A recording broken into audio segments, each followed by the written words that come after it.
And they say I have a grim sense of humor.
Giants were relegated at the end of the spring split by these challenger teams that climbed all the way up the beanstalk and took them down to the village below. The problem with that is now the Giants have ruled over the challenger teams. Undefeated in the first 4 weeks of the split, they've looked incredibly dominant. She's getting hooked. Jack Troll, the heel comes out. There's the shockwave though on Magic Felix. They can take the explosive cast at Cataclysm as well. Tal is gonna fall here to red. She doesn't even need it. The meta, however, fits Wind and Rain. Dan loves to play tank junglers. Woolite loves to play these scaling AD carries like Tristana. This is the time, potentially with the meta, for Wind and Rain to actually succeed. Secure the kill, but Bender's going to be able to trade that one up. Kadra in the front line now, petrifying gaze. Isn't going to hit anybody as Wind and Rain find himself a triple kill. The difficulty now for these challenger teams like Wind and Rain that raise up against the Giants is there's not going to be a happily ever after. Well, with one item and with Zork shoot, this is going to be very dangerous. There comes the shockwave. It's only going to land on one. That's going to double warp right into another one. Ruin just ruins War as they just melt them. Giants look absolutely dominant from the jungle. Everything has fit Giants' playstyle in the summer split. Welcome to our first Challenger clash in the European Challenger playoffs between Giants Gaming and Wind and Rain. After 5 weeks, the split has led us here to Berlin to decide which teams get the chance to fight for a spot in the big leagues. Hello everyone, I'm Aaron Medic Chamberlain, and I am joined by the beautiful, the Welsh, the wonderful James Stress O'Leary. I'm glad that beautiful and Welsh go a lot in the same sentence. No, the thing is they're usually but... paradox, so I had to include them both in the same thing. Well, so much of today's matchup seems to be about size, and unfortunately, that means I have to look up at you for the rest of the broadcast. Let's take a look at exactly how the teams managed to qualify for the spot here in the playoffs. Look, I'm just messing. I'm messing with you. That's all right. I'm messing with you too, Chess. It's good. And throughout the split, Giants have been messing with the opposition as well. Went undefeated for the first 4 weeks, claiming 12 points for themselves. Wind and Rain at the bottom of the playoff bracket, but still making it in to these all-decisive playoffs. And unfortunately for PSG and Origin, an unsuccessful split in Challenger means they have been eliminated from Challenger Series. They will have to re-qualify once again. But here today, we're talking obviously about Giants and Wind and Rain. Those are two of the teams that qualified, but that's not the only matchup. Yeah, another matchup next week. Here are our upcoming matchups in the European Challenger Series playoffs. Kicking off today, as you said, Stress, it's Giants Gaming taking on Wind and Rain. And next week we have a titanic affair as Schalke 04 face off against Team RB. A lot of hype about both teams, the way that they will build, the organizations they represent. So that's going to be a great matchup. But I think this one today is a very interesting clash of styles. And we're looking forward to getting into this matchup pretty quickly. Yeah, after being relegated from the European LCS in 2017 Spring Split, Giants are looking for vengeance, starting with tonight's battle. Their lineup is as follows. It's Ruin up in the top lane. In the jungle is Gilius. Jizuki is their mid laner. Mini Trupax, their AD carry, and Jack Troll, their support. Yeah, and this Giants lineup you mentioned, relegated by Misfits Academy in the last split, but realistically, nobody expected the Giants to rebuild quite as strong as they did, and they have dominated the European Challenger Series all the way through the summer split. The most interesting thing perhaps about this lineup is their AD carry, Mini Trupax. He has been a very solid player for Giants, and it's always fun to see one of these AD carries come out of the woodwork that we haven't really heard too much about before and dominate some pretty stiff challenger opposition. And what I love about Mini Trupax is the balance in his style. He went unkilled in the first 3 weeks of Challenger Series playing this defensive Caitlyn meta, and then he moved into more Jhin, more Kalista, where he could make these big aggressive plays. And you saw the Jhin there. I wonder whether he'll get his hands on it. Of course, 7.14 is the patch we are playing on.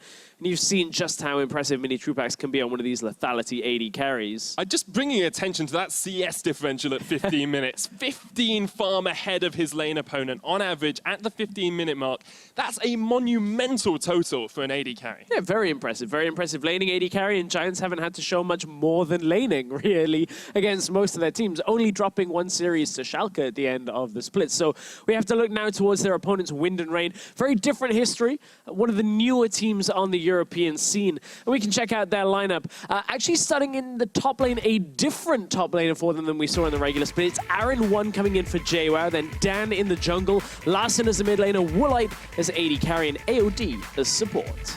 And they are an interesting team in terms of where they've come from and what the team has developed into, because Wind and Rain as an organization qualified through the Challenger Series qualification tournament alongside Team RB, but then their entire roster went over to the Origin lineup and represented them for Challenger Series. This roster is completely new, even newer with Arin coming in the top side, and is known more for their later game team fights, their strength in coordination as you get later on into the match. And I think that comes from some of the individual players that are Challenger veterans, the likes of Dan. He loves tanks out of the jungle. This is a perfect meta for him. And Woolite, he was playing Tristana when nobody else was. A whole long time ago, after the Tristana reworks years back, he was still trying to pull Tristana out in that bottom lane. And we always were like, oh, this doesn't quite fit what everybody's trying to do in the meta. But right now, 7-14, team fighting, scaling AD carries, late game decisions around fights is exactly what Wind and Rain want to do.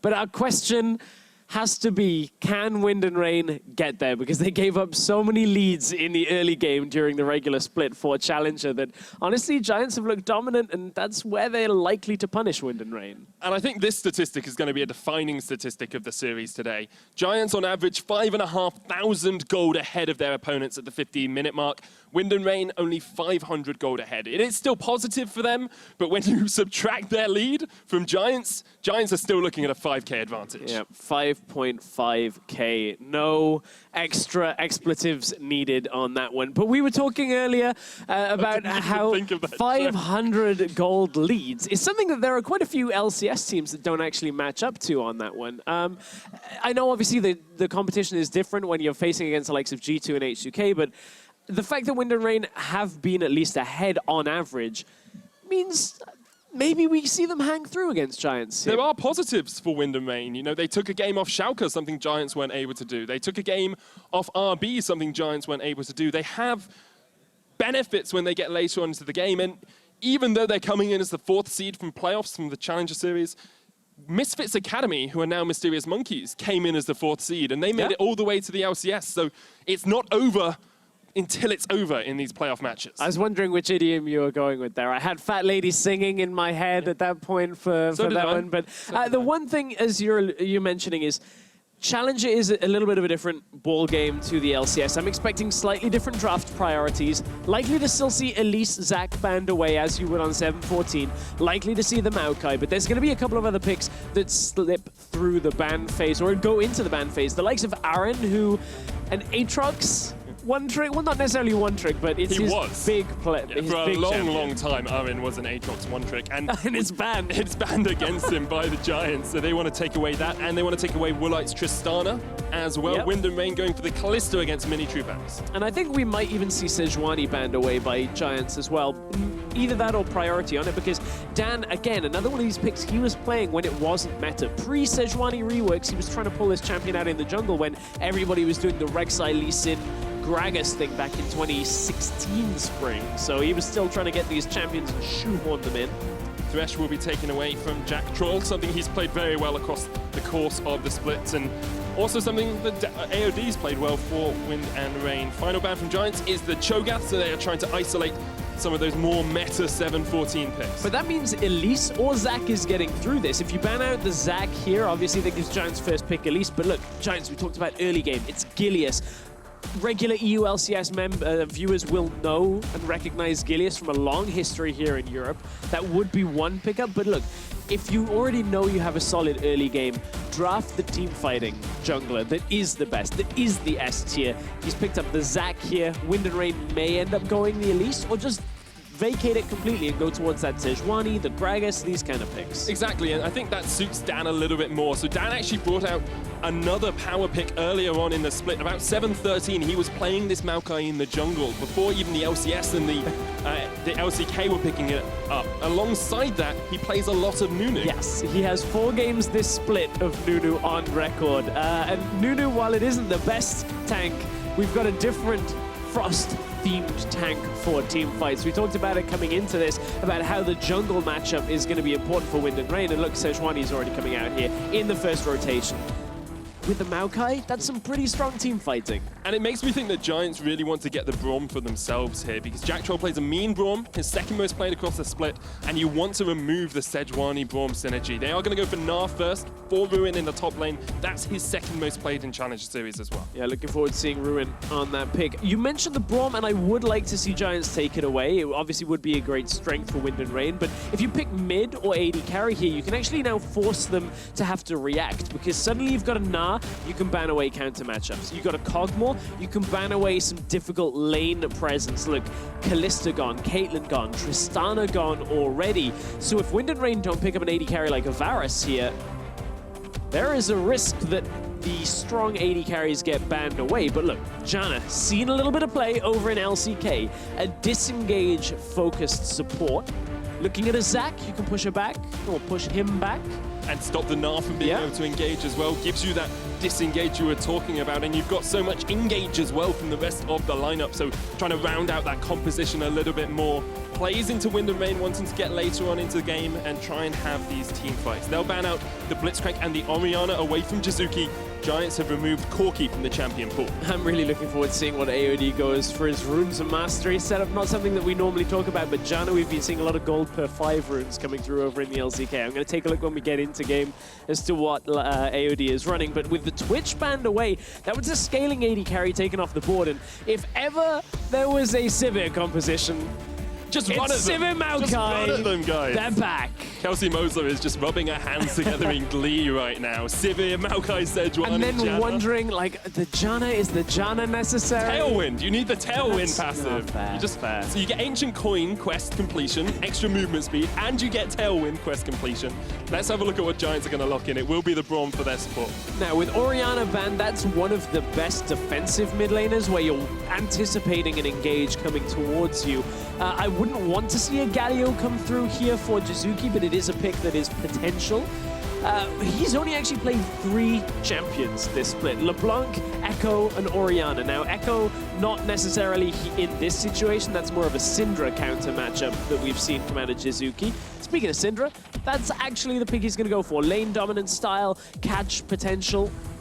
Now, Larson is a player that's been around for a long time, especially in the UK scene, and he's been known both for his scaling champions, but also for a few picks that are a bit more assassin-based. He is going to go scaling this time, will be his Vladimir locked in for Wind and Rain. Scaling doesn't even cover it. Medic, this is the most we get past 30 minutes and win the game composition I think I've ever seen. You have a Syndra, you have a Vladimir, you've got a Maokai Sejuani that just says, okay, if you fight us anytime in the late game, we win.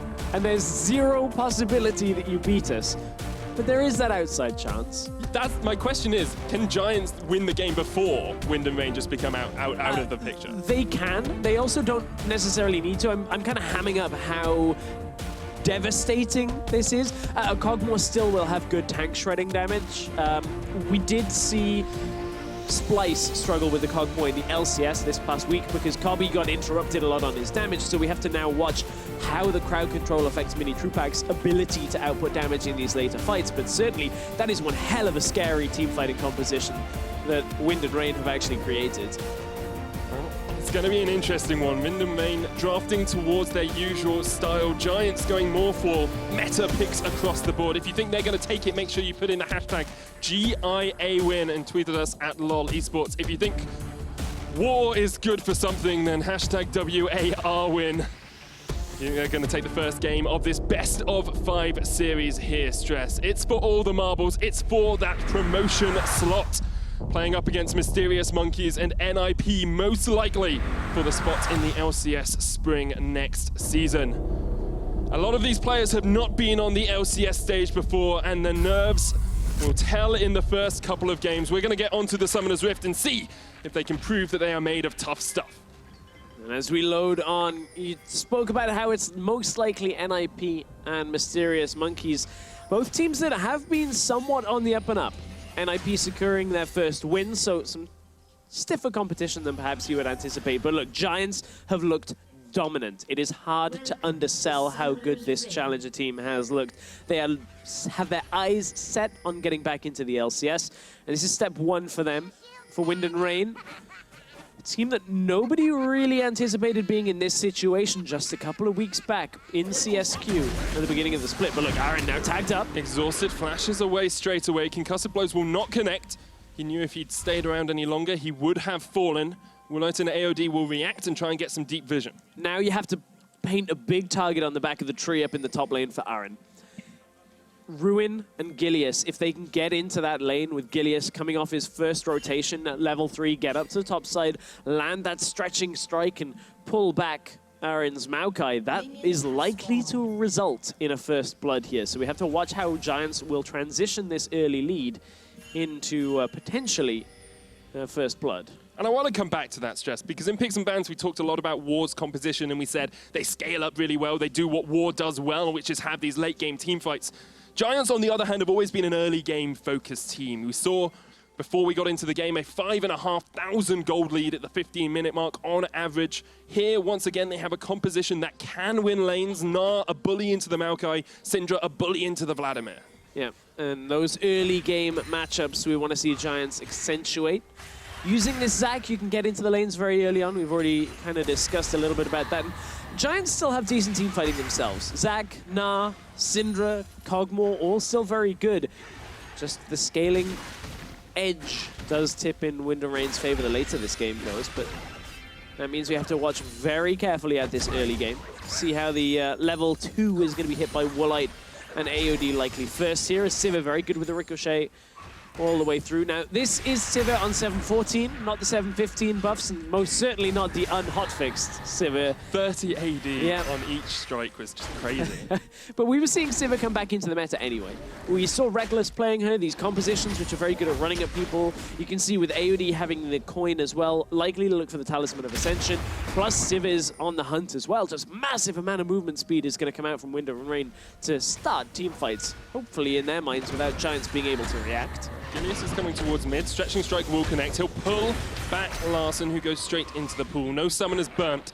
And speaking of summoners, he's decided to go for the Ignite in the middle lane. Jizuki's gone for Ghost himself. Yeah, we've actually seen this matchup go a couple of different ways. Exile from the Unicorns of Love misplayed in this matchup and ended up dying under a tower. So, got to be very careful for Larson if he does end up pushing back. But look, dodges the stun a little bit. Got pushed back by the E actually first, but for Larson, there is some sense of kill pressure, but I don't think he's really going to be looked at killing Jizuki in the lane anytime soon. Yeah, Larson, across the course of the split, hasn't really cared about getting kills in the lane. He's much more down the farming route. Actually has the highest CS at 20 minutes of any mid laner at 199 average. Whereas Jizuki's been more about harassing his lane opponent. Doesn't mind if he loses out a bit of farm, as long as he can stop his opposing laner from getting some himself. Yeah, Jizuki's a guy that we've seen in splits before in Challenger that look decent, but there are a couple of other mid laners that started to rise up kind of maybe just that little bit above him when you look at the likes of a Caps, who obviously now plays on Fnatic. Even when Caps was back playing on, I believe it was Nerve, Caps looked very strong. But look, we have to turn our attention to the bottom lane as Dan is looking for the gank up first, recalls out, not getting anywhere. And for Wind and Rain, there's no real rush on this. They're not desperately trying to pressure the lanes. They can afford to be 10 CS behind in each lane if they want to as we go later on in this game. So Dan doesn't actually need to do anything until level 6 at this point. He can just sit back and wait. And it's strange how much the meta's changed over the course of patch 7.14 as well here, Stress, because in 7.13, if we saw a Zac first pick, we would have said, how on earth has Zac been left up? How on earth has a team got Zac early on? In fact, Gilius played it early on in the split and absolutely dominated on this Zac pick. But here, we say, well, War have accepted the battle of attrition in picks and bans. They got themselves a Maokai and a Sejuani, and they think they can use that to match into the Zac. I'm still asking how it got through. not so devastating, or ardently, great word. Ardently, not so ardently as you would, as you said on previous patches. Zac still maintained a very high ban rate, especially on red side. When you look at the red side bans, we had the Kalista, the Thresh, the Caitlyn. Obviously trying to reduce some of Mini Trupak's effort on impact on the game. We were wondering like what he could do with the likes of a Jhin. If he can get his hands on a Kalista, one of these laning AD carries, that's also a good sign for Giants. Ruin might be slightly overstepped here because the gank is coming. As you say, Dan's there looking for the stun. Armin, very low, but there is the stun onto Ruin. He tries to jump away. He's going to flash as well. And with the boomerang toss, may be able to escape. Dan flashes in, does get burst blood. Here's GIAS as well, but not in time. Ruin pushing up too far in the top lane. They were trying to punish Aaron for not having his flash earlier, so he was pushing. Look at the CS lead that Ruin had accrued already. The problem is, Dan finally finds his way topside. We talked about how Dan didn't need to do anything, but if an opportunity like that presents itself, that a Gnar in Mega Gnar form is sat, pushed basically up to the enemy tower. Look, he doesn't now have the luxury of that double hop to get out of this, so Ruin basically has to stand and fight. Actually, he gets locked down right at the beginning of that animation on his jump. And Ruin from here, a little unfortunate that Dan still had his flash, hadn't done anything to flash before, so Ruin ends up falling from it. And Wind and Rain with the better early game for now, at least when you look at the jungle presence. And that's really interesting as well, Stress, because at the 1 minute mark, or 1.5 minutes, Armin burnt his flash, and we said GIAS is probably going to look up towards the top and try and get these ganks off. Instead, he's been more focused around mid lane, trying to keep Larssen down, and Dan is the jungler that we see having the most impact early on. And it's not like Zac can't have the impact early. With the elastic slingshot, you can come from some pretty unorthodox angles into a lane. Yes, you do need to wait, and Zac's main presence will be in teamfights. That massive amount of crowd control that comes out from him later on. But I wonder whether that might be the strategy of allowing this Zac to go through here for Giants, is GIAS isn't playing an Elise. GIAS isn't looking to snowball his lanes, and what if he was at this point? Look at how well Jizuki is playing into Larssen with the amount of damage coming out. If there was an Elise in this game, maybe they would have been able to punish that flashless Iron. Maybe they'd be able to punish some of the damage down onto Larssen already. GIAS is known more for his tank junglers as well. Has played a little bit of Elise across the split, but mostly Gragas, mostly Zac. More a utility jungler than a jungler that can really set up plays by himself. That's very fair, especially looking at this split. I think when you look at previous splits gone by from GIAS, he has had a lot of focus on the early game, and that was his growth as a player, I think, because when GIAS came in, I don't think he would say we weren't telling the truth if we said that he was quite strong opinionated about his own play. He thought great jungler, the Nidalees, the Lee Sins, yeah, exactly. Whereas he actually kind of cooled it a little bit as a player, evolved, matured, brought in these tank junglers that you were looking at. So now we are in a best of 5. I think the fact that he gets his hands on Zac in game 1 is a good test now, back on the stage with this tank jungler. We'll see whether Giants feel like they need to tweak the jungle matchup at all going into subsequent games. It's an interesting bit of trivia around Giants as well. They actually have 2 gods on their team. God GIAS, of course, and Jizuki was previously named Italian God by himself. So 2 gods on the team. Self-proclaimed. Exactly. Like Lulex last week. Yeah, but obviously calling yourself God doesn't really have the best impact on your gameplay when it comes to playoffs. Schalke lost last time. Giants perhaps gonna lose to War this time, but they are with 8-9 minutes into game 1 with 1 kill. Jess, we said they scale. They've got 200 basically gold done at 9 minutes. And here is an interesting stat for you. I've been taking after Quickshot. This is a Dr. Data quick stat. War, when they have a 10-minute gold lead, have never lost a game. Ooh. They very rarely have a 10-minute gold lead, but when they do, they don't lose. Okay, that's... I mean, it's a stat. A stat's a stat. A stat's a stat. Get me a scalpel stat, because Wind and Rain right now are looking to surgically remove Jizuki from the middle lane, but unfortunately, Dan walks over Control Ward. Couldn't really get in range to fire at his ultimate. I was hoping they'd make that play, because then afterwards you could dissect the replay with that scalpel. War. I've got something to dissect as it is. I talked in Champion Select about AOD's Janna and how LCK have been doing some funny things with Janna. Unfortunately, AOD is running a bit more of a standard Janna, a mix of AP and mana and armor runes. No gold. I was hoping it was the what I was talking with Wadid about, where when you're running Janna, you run gold quints plus like gold yellows as well. So you just get these gold per 5, just income all the time. And we've seen it a couple of times in LCK. But look, bottom lane, this is where they're trying to secure a little bit of gold as GIAS was trying to get into the lane. But Just now, going to be used to push back the lane. Look, neither AD carry has recalled this entire game. Up past the 100 CS mark. Feels like we're all the way back in like this time last year. Exactly, but it does allow mini Truex to scale into the later game. Same with Woolite. Both of them will be getting back, looking at that first half an item to an item completion. Dan is going to get spotted out here by Ruin, who is backing in the bush. Does get caught. Meganar comes out. Larson has to use the pool in the mid lane. Stretching Strike connects, pulls him back into the Unleashed Power. He's going to flash. Is he going to be able to escape from this one? Lots of healing coming out from the Hemo Plague. Gilius and Jizuki still on the chase. Gilius flashes in.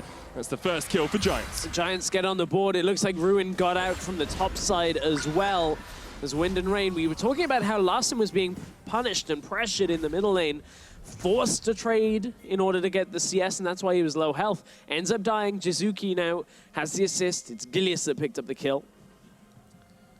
And that's Gilius actually having an effective gank. We said he doesn't need to do it too early, but he has hit level 6. Yeah, this is as Gilius level 7. Couldn't quite get the range on the ultimate to come through. Was waiting for the flash from Larson so that he could actually drag him back in. But look, Gilius doesn't actually use it in the end of all things. Nice dodge from Larson to dodge the E, but unfortunately not enough as the flash into W out of Gilius is enough to pick up that kill. And Gilius and Jizuki could go a little bit more aggressive there because they knew Dan was up in the top side of the map as Ruin had just escaped a gank. Larson, with no Ghost, wasn't able to try and run his way away with the Sanguine Pool and hasn't actually used that Ignite yet in lane either. So we'll have to see how effective that is perhaps later in the game, maybe looking to get it on towards mini Truex.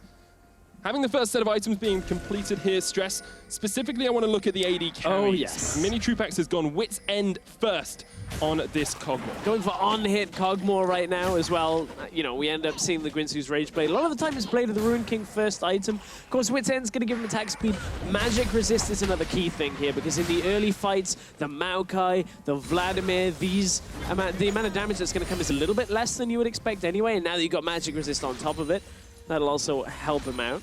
You, of course, steal away some of that magic resistance as well with your basic attacks on a target. So we'll see how that actually offends. It probably will be quite offensive for War. Affecting mini Truex damage as we go later. Top lane now has a 50 farm lead for Ruin. This is something we've really seen from him a lot throughout this split. He's stepping into his own as a top lane carry.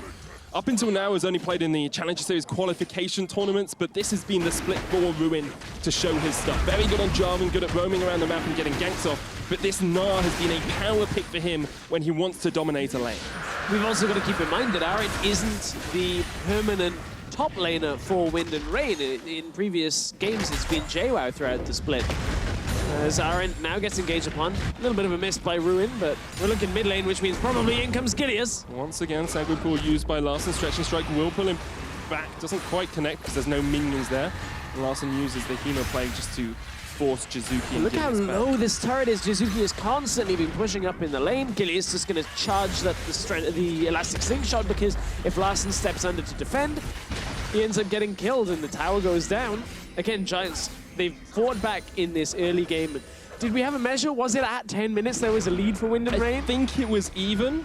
I didn't see exactly, but I'm sure we can try and find out. I'll tell you what, I'll find out for you. You can find out for us. At the 15-minute mark, though, it looks like it's going to be a lead for Giants. They have got first tower, they've got the first dragon, and they have a pretty commanding 1,500 gold lead. It was dead even. The stat remains, even if War lose now. To one significant figure, at least. Right, yeah, we'll take it to one Yeah, significant exactly. figure. Like, my detective skills are no better than what the client would afford me at this point. But look, that mid lane gank, the presence that has been built up again and again by Giants, was what we wanted to see. This early game impact out of Gilius, Jizuki maintaining his leads from the middle lane that we've seen in the previous games in the regular season.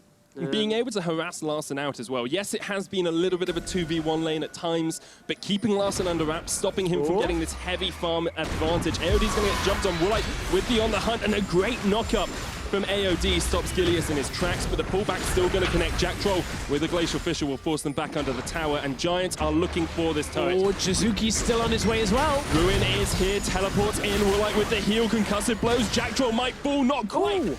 Mini survives as well, and they will be able to get the second tower of the game for Giants. So 2 back-to-back engages in the bottom lane. AOD didn't use his ultimate to deny GIA's entry to the lane on the first time, so he actually had free reign to get the flashes from Woolite on that initial exchange. From there, Giants continue the push. They allow Ruin to teleport down.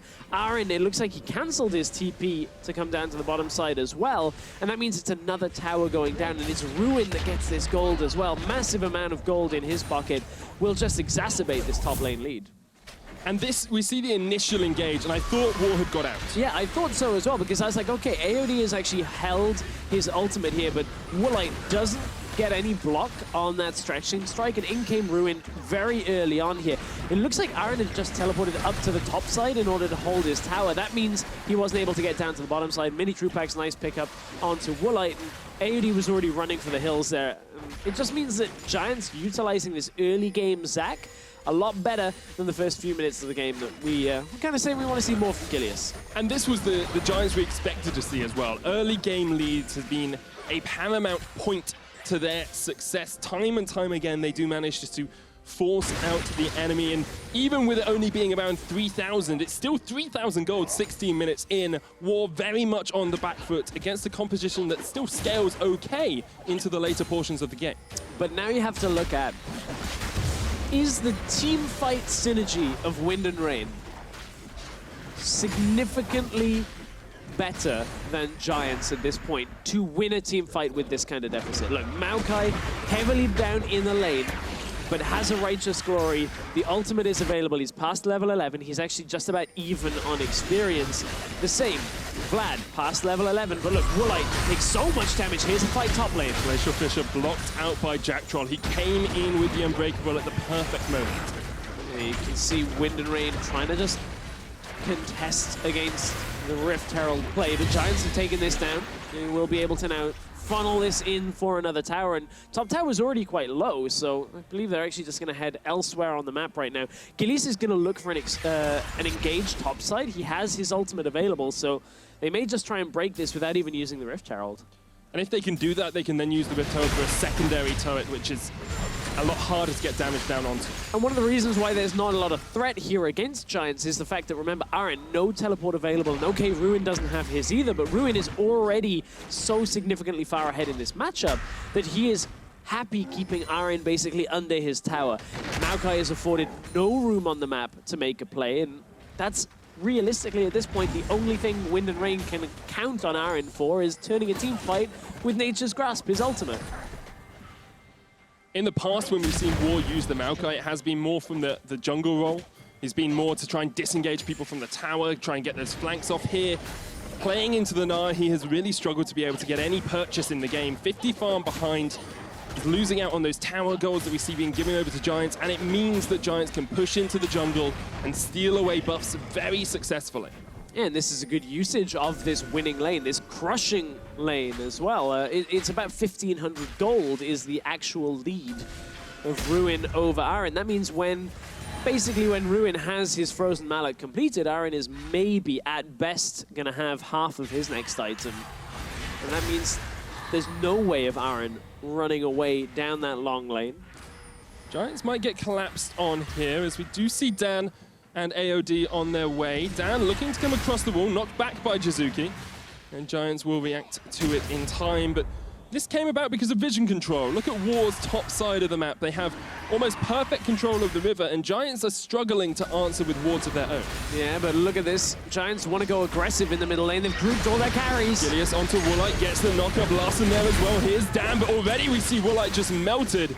Jizuki didn't even use the Unleashed power there. Giants, a man up once again, can look for the push with the Rift Herald. Rift Herald can get spawned here. It looks like that's exactly what they're going for.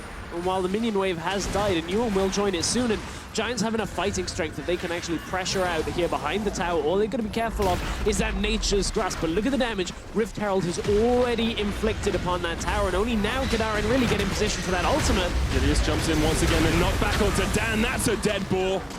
It's an easy meal for them to take, and Giants once again just looking unstoppable in the face of War. But look at the timing. Dan is dead, 23 seconds, and 1 second later, the Baron finishes its spawn animation. This might be one of the quickest Barons in Challenger Series or EULCS history, because on the spawn, Wind and Rain look for it, but here comes the TP. Aaron just trying to delay them. No ultimate on Aaron, but Gilius is going to try and jump onto the tree. Knocked back in the jungle. Stretching strike pulls him in.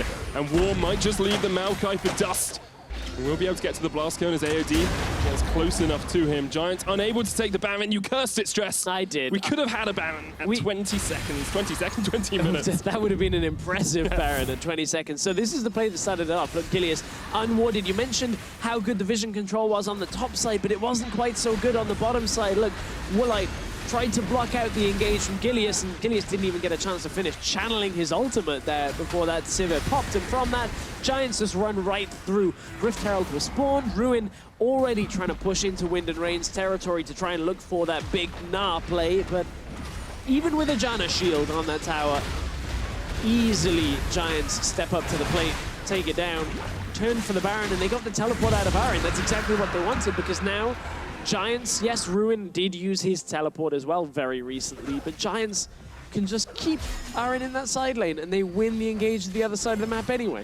This is the first tower of the game for War. They do eke a little bit of that gold back, but they're still 5,000 behind at the 20-minute mark. And you look down the scaling and you say, okay, Aaron is behind in that lane. You kind of have to accept that he's going to be a CC bot for the rest of the game. Larsen's even with Jizuki. Woolite is even with Mini Trupax. Is that enough for War to be able to start winning out teamfights?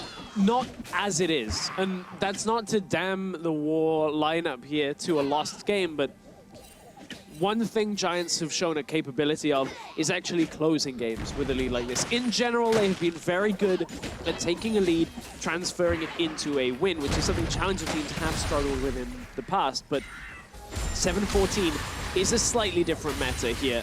As Wind and Rain, they do still have those teamfight tools. It's going to take a mistake out of Giants in order to allow them back into the game. And we were talking about how Ruin has stepped into this more carry-orientated role in the top lane. He's gone for a Mortal Reminder second item on that Gnar. He wants to shred through tanks as quickly as he can and stop the Sap magic passive coming out from Aaron. Right, it's also good against Larsen, as Larsen will be in team fights trying to sustain himself up. I feel like it's a little bit of hubris at this point. Gnar Frozen Mallet is just so good. Not that a Maokai is really going to run away from you very quickly, but it provides you extra tankiness, it provides you extra damage, sticking potential. The thing about this is I look at Mortal Reminder Gnar and I say, okay, that's going to be a very squishy mini Gnar, and if you can find the time to get somebody else out in that side lane to kill the Gnar, then suddenly Giants are down a member, down one of those team fight presences, down one of those carries. And that's been the way that War have won games in the past. They get to the late game, perhaps slightly behind, a couple of thousand gold here or there, and then they manage to collapse on someone when the vision lapses, when the wards expire or the team's on the other side of the map, and they get these kills and get back into the game. And it will take a lapse of vision, because Wind and Rain haven't got a Tahm Kench. They've got a Sivir, though, and they're going to run right down the middle lane. They're on the hunt for Mini Trupax. The Hemo Plate comes down. It's not going to be enough damage. Jackdaw puts down the Glacial Fissure, and here comes the flank from Gilius. He jumps in. He says, let's bounce, but Woolite says, not today. Running away from the bouncy castle like a clown at a party. Ruin's going to get jumped on by down. The Nature's Grass comes out, as well as Armin tries to disengage the fight.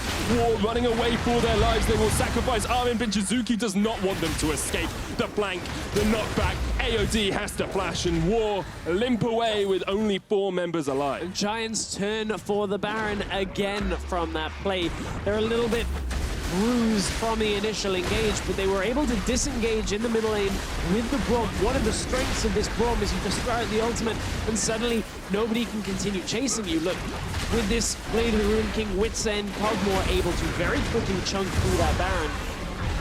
And that really is the death knell for Wind and Rain in game 1 here. That was an opportunity of a fight, but Giants backing away just well enough to be able to deny it. Look, Woolite was already 3/4 health at the time this started, and Mini Trupax knows he's just going to kite back, kite out of the danger situation, and turn the damage back on as Gilius enters the fight. Jizuki was so far away that this was actually a 3 versus 4 for the majority until Ruin and Jizuki actually show up. Stuns land, and even with the Maokai ultimate coming through, it wasn't enough to take down any member of Giants. And I like the doggedness from Giants here. They keep going, they keep pushing, they keep forcing War away because they know the Kog'Maw and the Braum can start up that Baron. And if they get it, they have the way of pushing into this base, especially with Ruin on a side lane, getting up towards a Spirit Visage. He is going to be basically unstoppable for any member of War. But there is one thing, as we see Aaron throw out another ultimate, there is one thing that could end up stopping them, as War want to go aggressive again. Engage onto Jizuki, the Hemo plate comes down as well. They do get the stun off towards the side, but here comes Ruin. Let's bounce. Gilia's back. Arwen in the midst of them all now. What can War do to hold out? Not much, as Giants just rip through 2 members. And even though War start the fight, Giants end it. Yeah, Baron buff's still on. Giants a little bit low on health. They may want to just reset on this one of the Larssen. Otherwise, Larssen could look to clean up, but with Aaron and Dan not alive, Wind and Rain do not have their engage tools to come through. They're going to defend the lanes for long enough. I was wondering whether, if this Thornmail ends up getting completed, or at least the Bramble Vest plus more tanky items, whether that'll be enough against mini true packs, Ruins damage out in the side lane as well, but another team fight going in favor of Giants is going to just hemorrhage more structures going in favor of them. A 7-1 scoreline in favor of Giants. Their first game as a united team here in Berlin, and they are looking incredibly strong. They remind me so much of Schalke from last split, or the Schalke we expected to see in playoffs. Clean play, not giving up too many disadvantages, not giving up towers, not giving up gold leads, not giving up vision control. Giants look pretty unstoppable at the moment. Yeah, only given up the 1 kill so far, and look, Aaron tried to use the ultimate, was expecting Giants to be kiting back as the rest of his team actually moved forward for the engage. But look, Wind and Rain try as best as they can to team fight this one through, but Gilius able to drag Aaron through the fight as Ruin was in position there as well. And the thing is, at this point for Giants, they've just completed another key item, Medic. Guinsoo's Rage Blade completed, so I was talking about the Bramble Vest for Aaron. It might be good against the Kog'Maw, but look, now he's doing quite a high percentage of magic damage. It's not just about that AD, so he's got that double on-hit effect on both the Wit's End. Got the Blade of the Ruined King, got the Bio-Arcane Barrage. And we talked about War scaling into the late game. Said that perhaps Kog'Maw would be the only one to be able to match them if they got past the 30-35 minute mark. Well, a Kog'Maw that is this beefy is going to be able to match you for a long, long time, especially with the protection that a Braum and a Zac can allow you. Looking at other items, Jizuki's finished up that Void Staff as well, almost a complete item ahead of Larssen on that Vladimir. And then you look up at the top lane, Aaron, 1 and kind of 2 halves of an item. Of different items. And Ruin on the other side has 3.5 items.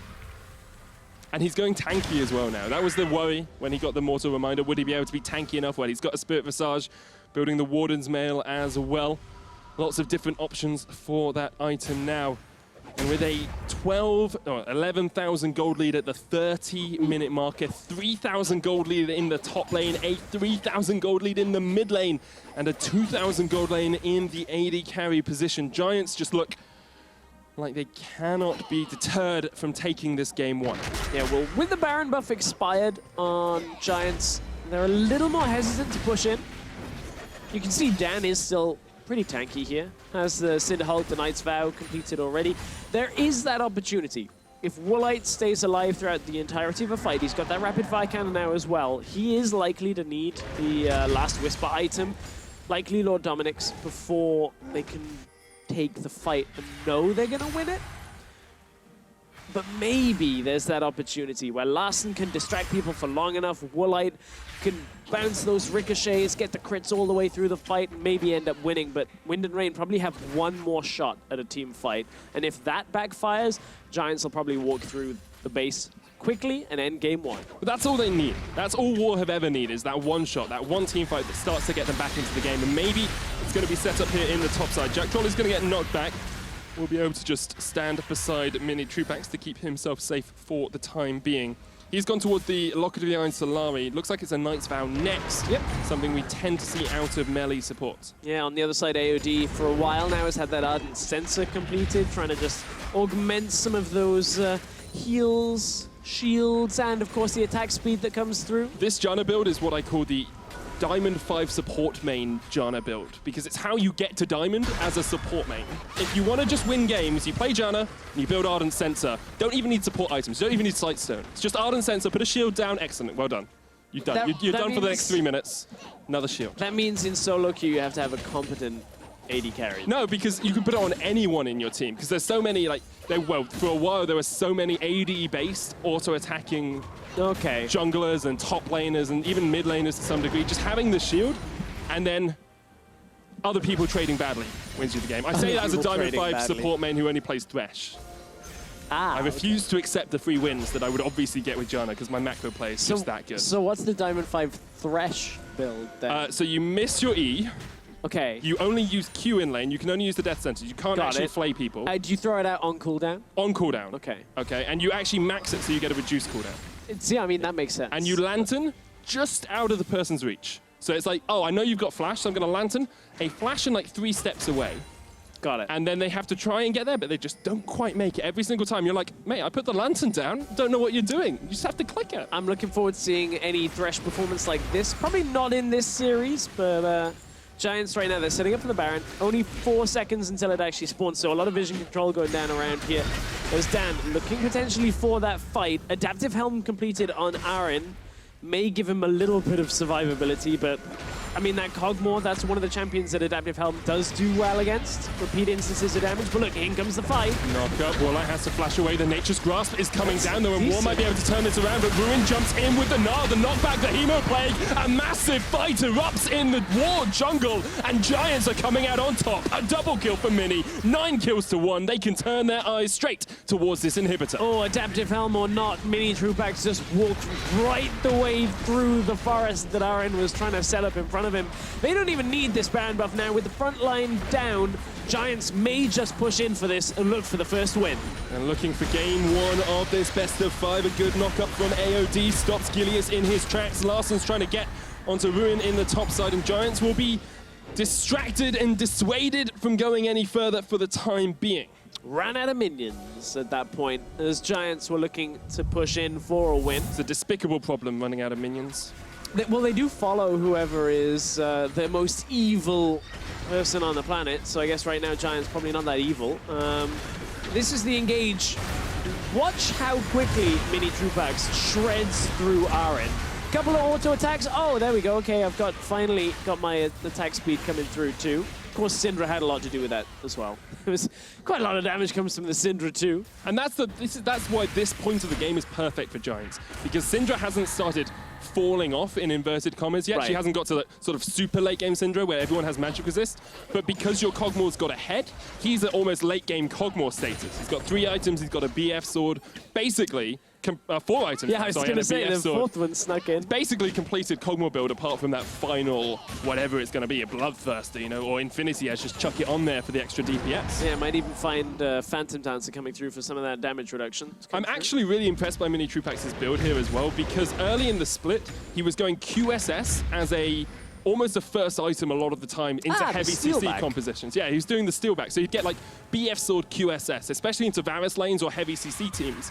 Here, you're against a team that all they want to do is dive onto you. Right. And he said, I trust my team well enough to not get a QSS. Yeah, and that's a great boost of confidence. I mean, remember, he stayed in lane for 100 CS, so had so much gold by that point. Giants are like, oh, well, you know, we're basically winning the game and crushing top lanes, so don't worry about the QSS.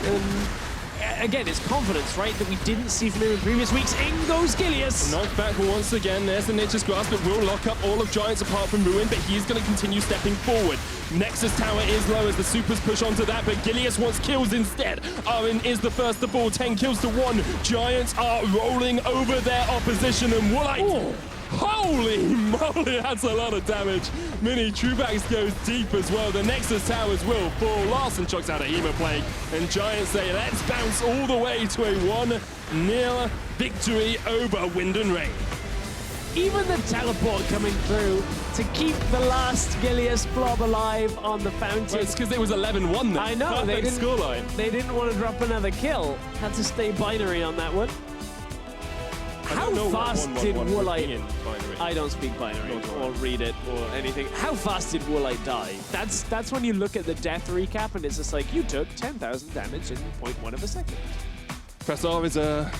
Unleash Power is a very skillful button to have as a Syndra, and Giants actually played a very skillful game as well. Their macro was on point, their positioning very good as well, and they played around win conditions that presented themselves at certain portions of the map. Right, only really one mistake coming through, and that was an individual error out of Ruin in the early game where he was just pushed too far up on Meganar and Dan ganked him. And that kind of error is the easy one to fix because you just say, okay, don't do that again next time. And luckily, most players will go, yes, I pushed up too far.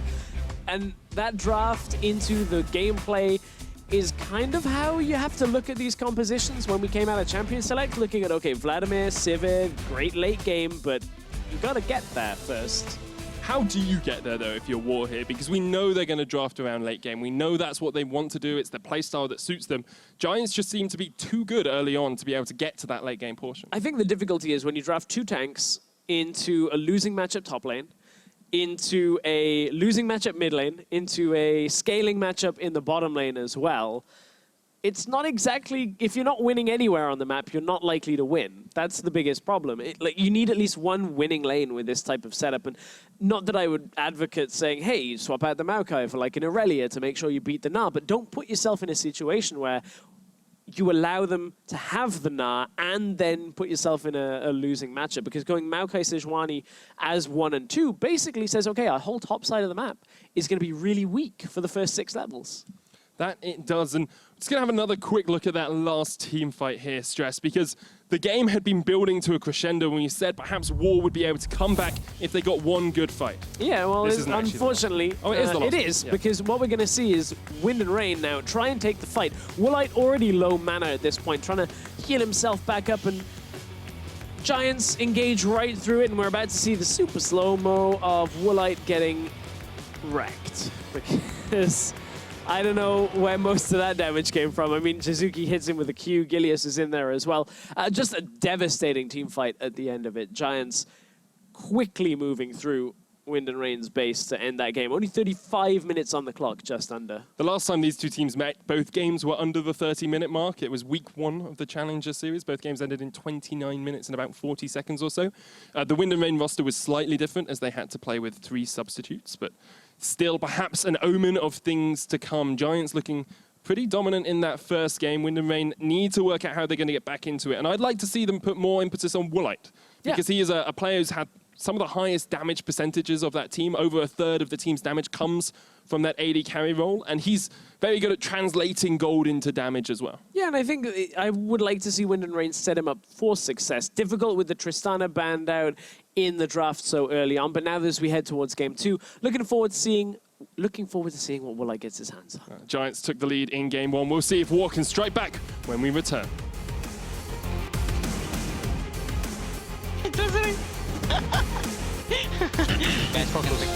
Guys, this is our moment. It will start now. Very low, but there is the stun onto Ruin. He tries to jump away. He's going to flash as well. And with the boomerang toss, may be able to escape. Dan flashes in, does get burst blood. No flash on him, no flash. Okay. Moving on, go drag. Hell, go mid, go Herald. Eagle play comes down as well. They do get the stun off towards the side, but here comes Ruin. Let's bounce. Gilius back. Owen in the midst of them all now. What can War do to hold out? Not much, as Giants just rip through 2 members. The knockback, the Emo Plague, a massive fight erupts in the War jungle, and Giants are coming out on top. 1-0 victory over Wind and Rain.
Welcome back to this best of 5 series where Giants are 1-0 up against Wind and Rain. Wind and Rain this time have the red side. Interestingly, they chose to have the red side, whereas Giants chose blue. So is there something that Wind and Rain know that we don't stress? Get a winning matchup. That's what I think they know. Ironically, Wind and Rain not successful in game 1. I guess it's not that ironic. It's 30 No, here. I just realized why it's ironic.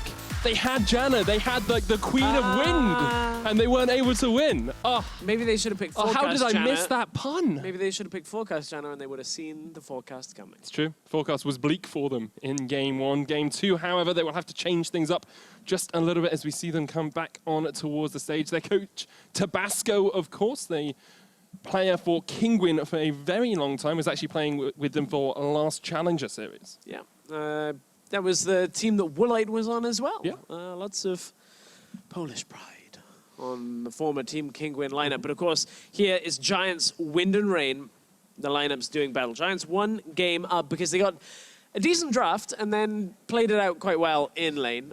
Only really 1 mistake coming through from Giants. So we need to see whether the same happens again or whether Wind and Rain can actually exploit some of these lanes a little bit more, because Jizuki looked all too comfortable in the middle lane. And that's kind of the matchup I really want to see Larson step up in. He's known as a player who can out-mechanic his lane opponent, who can make these big flashy plays in the mid lane that really help snowball a lead. And on something like a Vladimir or on a Cassiopeia, he's just resigned to this scaling idea into Jizuki, who's very willing to play Orianna or Syndra and just stand back and play very safe. Yeah, I want to see... I mean, the Orianna was banned away, as we're talking about, and I want to see Wind and Rain maybe pick that up a little earlier. The problem with that draft to me is when you go Maokai, Sejuani, Janna, like, there's no strength there. Yeah. You've not got an S tier really in anything. Like, Maokai is great. Maokai is a great champion, but in a losing matchup against Na, he therefore is behind and can't do enough on his own. I want to see a winning draft come out from Wind and Rain. You want to see some aggression, you want to see some lane pushing potential from Wind and Rain. It's going to be the Tristana ban once again from Giants. Kalista taken away by Wind and Rain. Looks like it's pretty much the same thus far. We have seen teams in the past say, okay, we'll just go with the same draft once again, and this time we will play it better, and this time we will outmaneuver you. And that seems to be what's happening. Okay, maybe the Thresh is going to be let through, and Wind and Rain can pick that up on their first rotation. I wouldn't even mind seeing the likes of a Tom Kench come through for AOD later on in this draft, depending on how the rest of it goes. Try and punish that side lane. Ruin was pushing up so heavily in that last game that if Ruin does as Ruin always does pushing, you can catch him out on that side lane with a Tom Kench. The Giants sticking to the script they wrote before today, banning out the Cho'Gath, and it will be Thresh. So once again, we're looking at Zach, we're looking at Elise, we're looking at Sejuani, and saying, where do you want to go with your jungle pool? No reason to change it up from the Zach here, as Gilius had a fantastic game on it. We're talking about the early game, wanting to see more from him, obviously in the tank meta. Has to wait a little bit to get into those lanes. And it's an immediate Kog'Maw Rek'Sai here for Wind and Rain. That's a little bit spicier from them, and that shows us some damage as well, Stress. You said you wanted to see damage. Well, late game, I can't think of an AD carry that damages more than a Kog. And Kog'Maw comes on earlier in the game as well. Rek'Sai will have good early game presence, good clear early, can get into the lanes before the Zac can, quite comfortably. So now we have to see where Giants go. Toying with our hearts a little bit was Gilius. You could see him typing on the screen. I'm never, like, whenever someone's hovered and then they're frantically typing, I know that's not what they want to pick.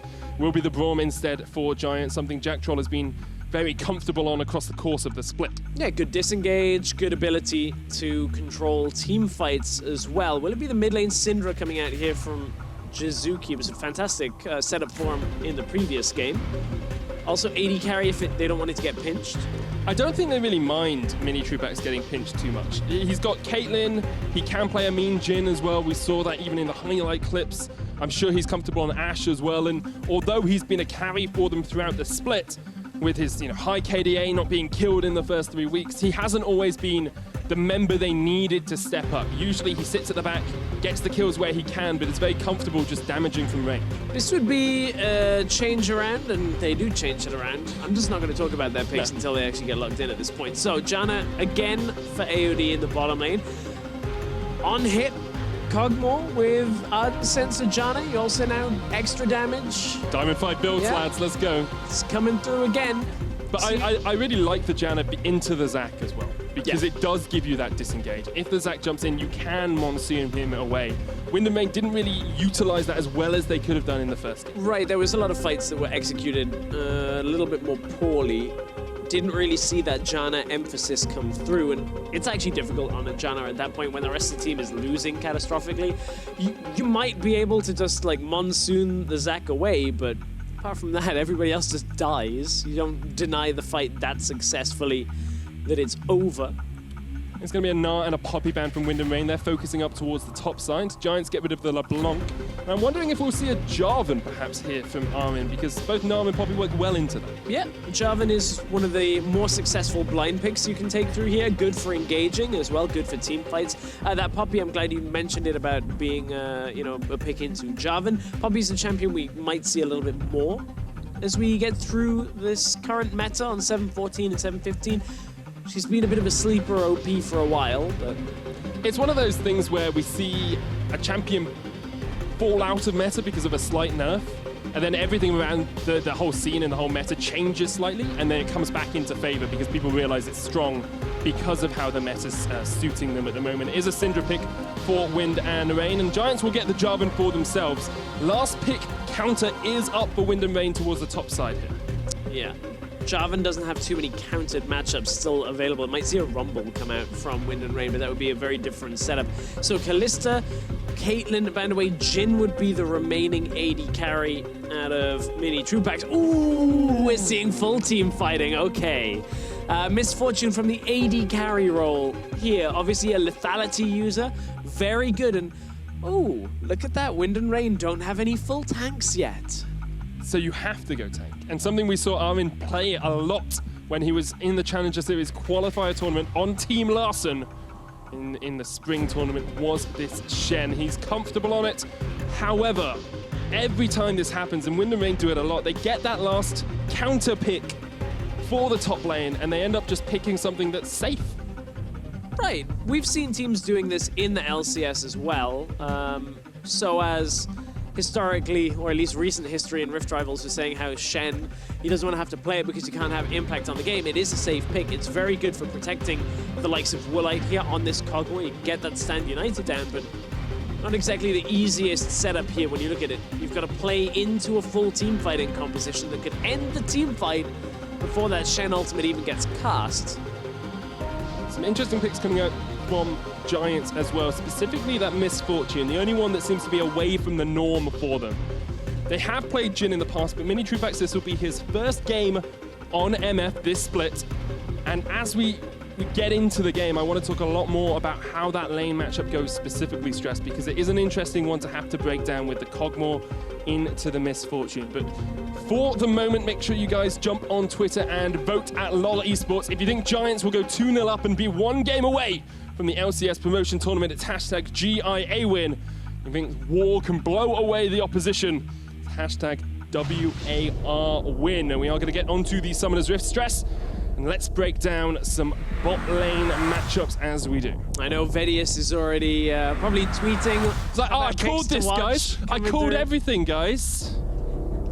You can't just say something as a joke and then be like, I called it. No, he didn't say it as a joke. He put it in a video. That's true. So He did for put his it in credit, to watch. he did. Okay, Misfortune, 80 carry. Always has a good harass pattern in the lane. When you look at that double up damage that comes through, always has good armor shred on the ultimate. You end up shredding so much of that. Lethality buffs is what really makes Misfortune quite strong. You can get that Dusk Blade, you can just delete people, and then when it comes to team fighting, you just shred through all of their armor and everybody dies. Unfortunately now, there is a little bit more armor that's going to come through from Aaron and Dan. Of course, Rek'Sai kind of fulfills that half-tank role. So still some resistances to shred through, but I'm looking forward to seeing this lane pattern come through from Mini Truepax. And of course, you can go longsword 3 pots when you start as a lethality user. So extra sustain, defensive capability from the Braum, and you've got a decent amount of damage in the lane. Scales up pretty well as well because you're not getting a starting item, you're getting part of an item that will build later on into that serrated Durkle, into that Corefield's Warhammer. Giants have looked so strong across this split that it's easy to remember their glory days of summer 2016 when they made it into quarterfinals with Maxlaw and Smitty J and Knight and Hustlin and Sonstar beaten by Unicorns of Love there. They will be yearning to get back to the LCS and to get back to those glory days, and at the moment they are on track to do that as they are 1-0 up in this best of 5. Yep, good situation for Giants to be in. We see Gilius getting some help on that red and then heading over to Raptors. You're gonna have to watch his progress early on, because he had a lot of impact. It was Dan that picked up the first blood, but then Gilius is like, okay, I'm Zach. I can get into lanes quite easily now. Another interesting stat for you, by the way, Stress, talking about first bloods. Both Wind and Rain and Giants, until the last game, had a 100% win record when they got either first tower or first blood. So we can use that as an indicator here as to who will win. Giants got first tower, they got first blood. Oh no, they didn't get first blood, they lost it to War, so War lost their streak. But Giants did get first tower. So they now have a 100% win record still when they get first tower in the game. The streak is over. The most important streak in history is done. Actually, I think that's Cloud Drakes in the LCS. Okay. NIP have yet to pick up a Cloud Drake. Oh, well, Dan, we're going to pick up first blood again. Once again, Ruin may have overextended slightly here, flashes away, but the knockup comes down, and Dan and Armin will get first blood in the top one. Okay, it's a little bit earlier than the previous game, but you can see how quickly Dan cleared through his top side, ended up in the lane before Gilius could react. Gilius only just then focusing on the Rift Scuttler gets first blood, same as in the previous game, getting that top lane focus. But look, Gilius now heading top, looking to try and equalize it themselves. There is no ward here. It might just be a vision control game here out of Gilius. Place the ward, back himself away. Tank junglers come for the gank, yeah, place wards and leave. There's a big minion wave there as well, so Armin wouldn't want to go aggressive. Dan, on the other hand, he's like, I'm not just playing a tank. No. I'm going to go in, burrow underground, upside down face, get the knockup. Easy kill here. That's exactly how he did it. As Dan gets through, forces the flash knockup, easy kill onto Ruin. Ruin's still level 2, so no way of Ruin getting out of there alive. Can't escape the queen of the Zerg line. Dan very happy with himself, smiling on the LCS stage, looking for that LCS spot. War with a 600 gold advantage so quickly in this game. And it was a good punish on the fact that Ruin had actually taken his W first. Now, this is something you do if you want to play a little bit more defensively in the lane. You either take Q and just push the lane and try and just get as much of the minion wave under the enemy tower, or you take W and then you don't push the lane. Unfortunately for Ruin, he was stood forward in the lane with W, no EQ combo, couldn't get himself out because he was only level 2. Larson once again seems to be outmatched in the mid lane, has burned through both of his pots already, while Jizuki has not used a single one. Jizuki going for that Thunderlord as well, and Dan looking towards the top lane for a gank once again. Now, Dan doesn't have his flash available, so if he misses the burrow, if he were to go in here, does back out, that would have been the kind of gank that we've seen go awry from Amazing and Kick this once or twice from Mysterious Monkeys. But no, doesn't actually go aggressive. Gilius now looking to try and get some vision control down on the bottom side. Can maybe clear out some of these turret tunnels, but if he does, of course, that would give his position away. So he knows there's a control ward there now. Yeah, I was going to say, he just got spotted. Now he knows he got spotted, so now he can go back in. Woolite and AOD have to play defensive behind this tower. Already a CS lead expanding for many teams. Massive CS lead, and because they've pushed out here, look, it may even be that they want to push and then recall to try and get Serrated Dirk as quickly as possible.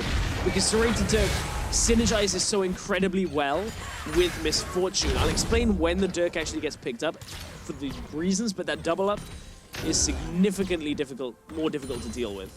Larson's already having to back in mid lane as well. Once again, going for a summoner spell we don't always see on the Syndra. He's gone for heal this game instead of the Ghost or the Barrier or the Ignite. One reason that you use heal here is as Orianna puts out QW, deals damage, not only to heal it back up. Hang on, Ruin topside. He's in trouble again. Oh, the knock-up interrupted by Dan and Armin, and Dan will get the second kill of the game for War. Yeah, nice revisit while there was no flash available. This time, Ruin wasn't under his tower.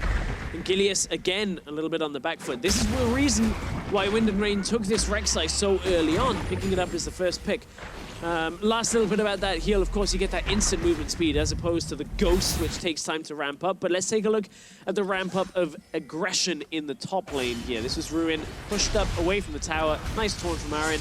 Dan comes through, blocks the knockup. And from there, Ruin cannot survive.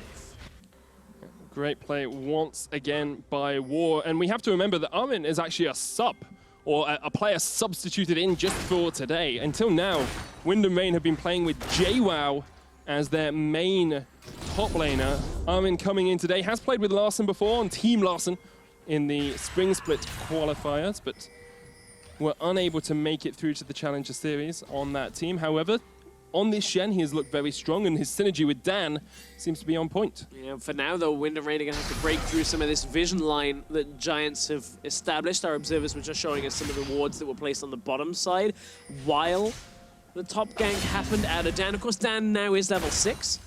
Mini Trupax has now got that Serrated Dirk. So the reason that it is so difficult to deal with a Misfortune is Serrated Dirk had its passive re-established, where when you kill an enemy, your next spell deals 40 bonus physical damage on that. Well, you pair that with the fact that if you kill a minion with double up, it crits for 200% damage every single time. So you kill a minion, you hit a champion, you get additional damage from both, but mid lane is where the gank is going. Larssen Shockwave back will flash. And once again, we see Larssen the focus for Giants. Gilius is really putting impetus in ganking this mid lane, allowing top lane to fall behind ever so slightly. 15 or so CS, the differential in that top side. However, they're making up for it in bot, as Mini Trupax still has about a 20 farm lead. Yeah, and that is only going to get worse and worse here because now they're sat in this bottom lane with this deficit for Wind and Rain. But I like what they've been doing on the rest of the map. You talked about it with Dan going aggressive. Aaron going towards that Titanic Hydra we've seen out of Shen. If you find a squishy target, can easily deal with anybody that doesn't have a whole lot of resistances. Larssen's in the point now where he just wave clears and walks away because he knows that Gilius can be around. Dan's coming down here, but he'll be spotted out by a ward, and both junglers actually being tracked relatively well by their opposite man. Seems like top side of the map belongs more to War, especially with Armin being ahead, and bottom side with that Mountain Drake is in favor of Giants. Ooh, we'll see how that holds up, though, as they're looking for mid-exchange. Gilius goes in. Knockback, Larssen, there's the Stand United as well, and Ruin there will be forced away. Jack Troll has to flash, but here comes Woolite. Unbreakable comes down. The heal as well. Dan tries to get in with a Void Rush, but cannot connect. Oh, watch the damage. The final bit of damage. Mini Ruin is here. Back. Ruin teleported in. There's the shield onto Woolite. Here comes Shen. Here comes the bullet time and the Cataclysm. And Giants get a wombo off to start their kills in game 2.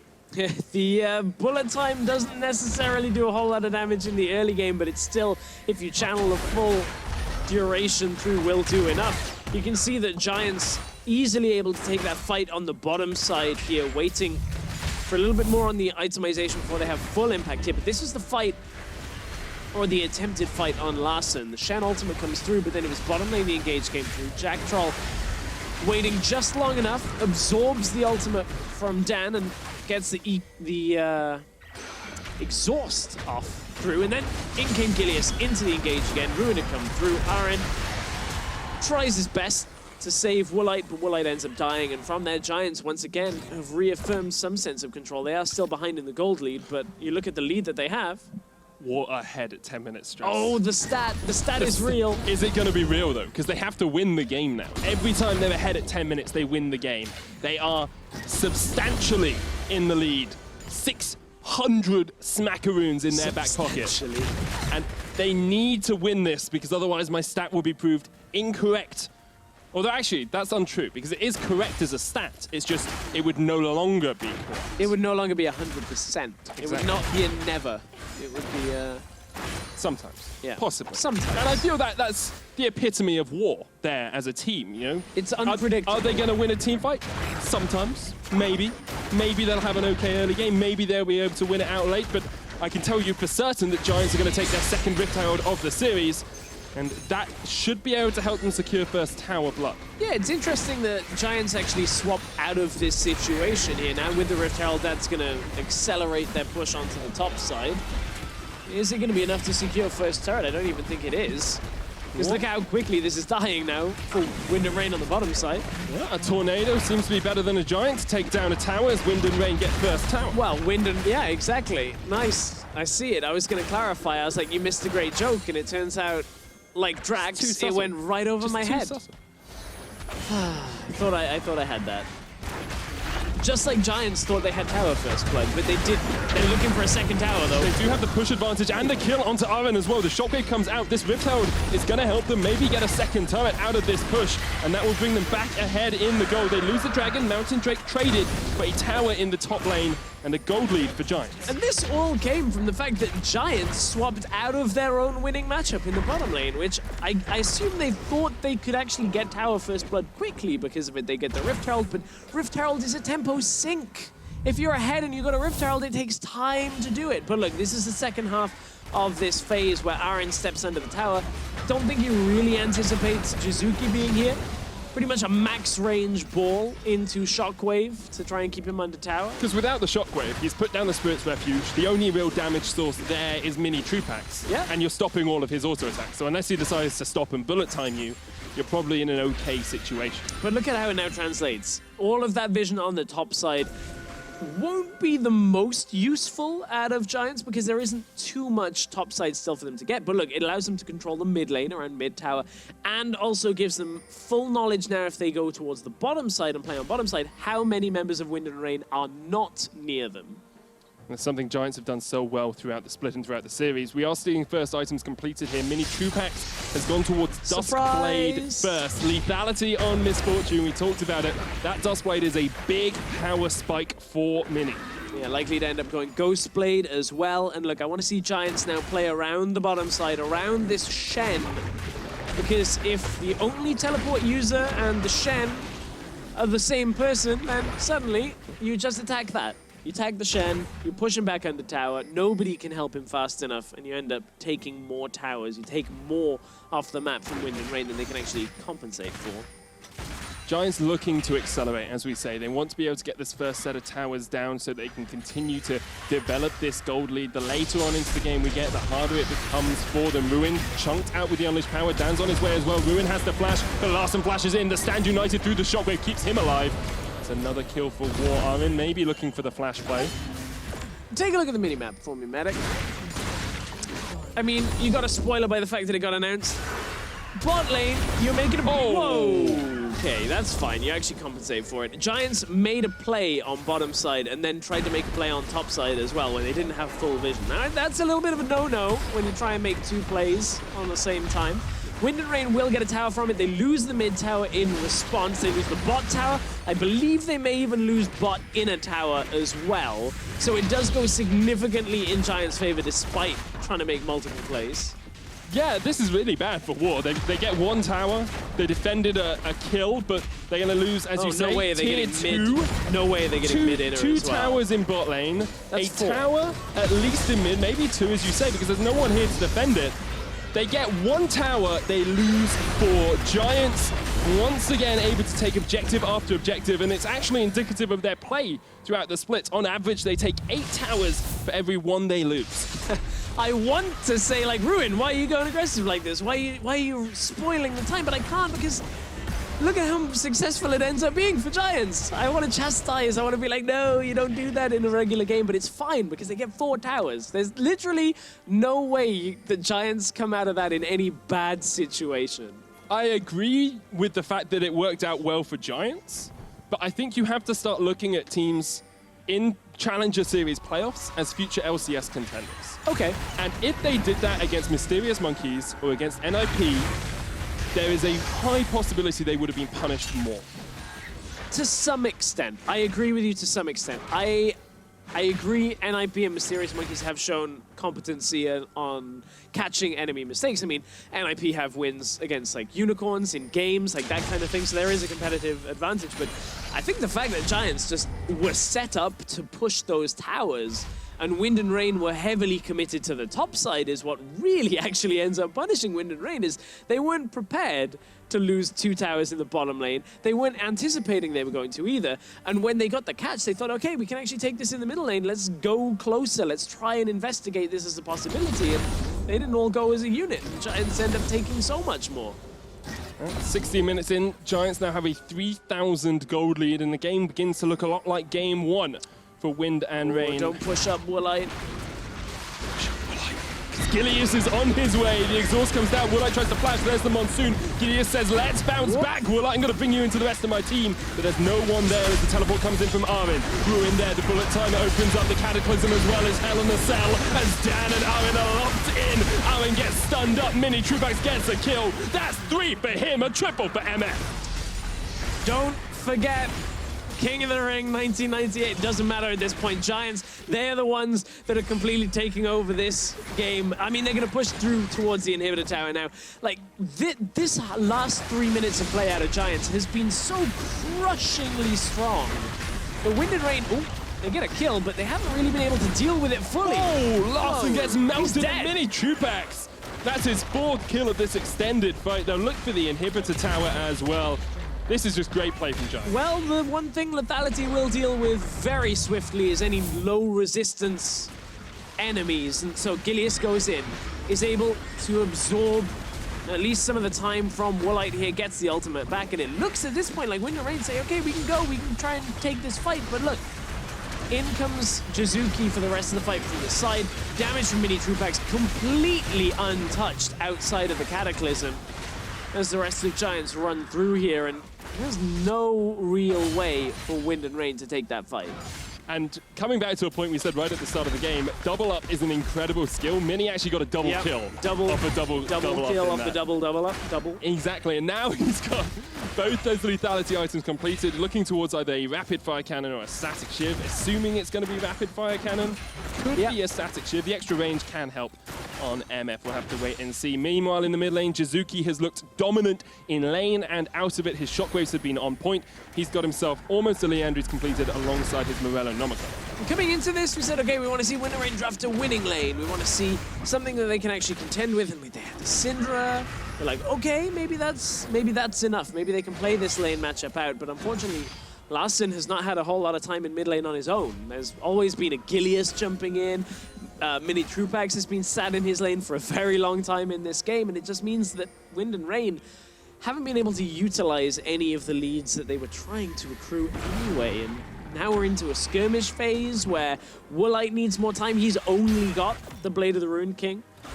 Doesn't have anything on top of it. Looking for that Gwynsu's Rage Blade after, but he's a long way away from that. And compare the fact that there's a lethality user with 2 completed items, nearly a third, 5 kills on the board. That Syndra, the Cogmore, not going to last very long at all. And Giants can go for a relatively quick Baron here as well if they want to. Mini Trubax has the damage to work his way through it. It's a minute away. They do get themselves an Ocean Drake as well. There was a worry coming into this series, Stress, that Giants would pull a Schalke, so to speak. They would come in, they'd be perhaps slightly overconfident after having a dominant split and get taken down by the underdogs, by War, by the Misfits Academy of the split. Yeah. Giants here have shown us that they don't have the nerves on the stage that perhaps Schalke did. They are willing just to play their composition and play around their power spikes and have looked very impressive doing it. And it was interesting the similarities of the Giants lineup compared to that Schalke lineup that ended up crumbling. I mean, this is the first time Mini Trupax has been on our stage here in the EULCS. Certainly not the first time he's played in a competitive environment like this, but new to the stage, couple of jitters, you got a veteran jungler, and I was like, ooh, maybe this is the same kind of happenings. But no, Mini Trupax has looked in his element. Gilius has looked on form as well. The rest, like Jizuki's looked great. Everybody on Giants is performing up to what we had seen from them in the regular split, and that is a great sign as they head closer and closer to the promotion tournament. Of course, this is the best of 5. This is only game 2, so anything can happen, but Gilius goes in. Dan went aggressive and Jizuki just chases him down. Owen has to use the Stand United. TP's going to join the fight as well. Dan with the smite, Owen with the Stand United, but Mini Trupax says, thank you very much. I'll add a 6th kill to my scoreboard. Jizuki gets one for himself as well. And Gilius will not jump in, but that has to spell a Baron bait or a Baron take here for Giants. Yeah, with Dan not available, Aaron not available, we have seen this happen in the last game time and time again. I feel like it's deja vu here. The top 2 dead for Wind and Rain, and Giants go, okay, well, let's just start the Baron. They are 8,000 or 7,000 gold in the lead. They're going to start Baron around at the 20-minute mark once again. Woolite trying to scout out you the don't want to pushes. go close. AOD there as well. I think Woolite wants a little bit of this action. Mini Trubax turns it back around. Jizuki on a killing spree. Giants looking unstoppable, and the Baron will fall for them as well. And no real threat. Larson tries to get in for the steal.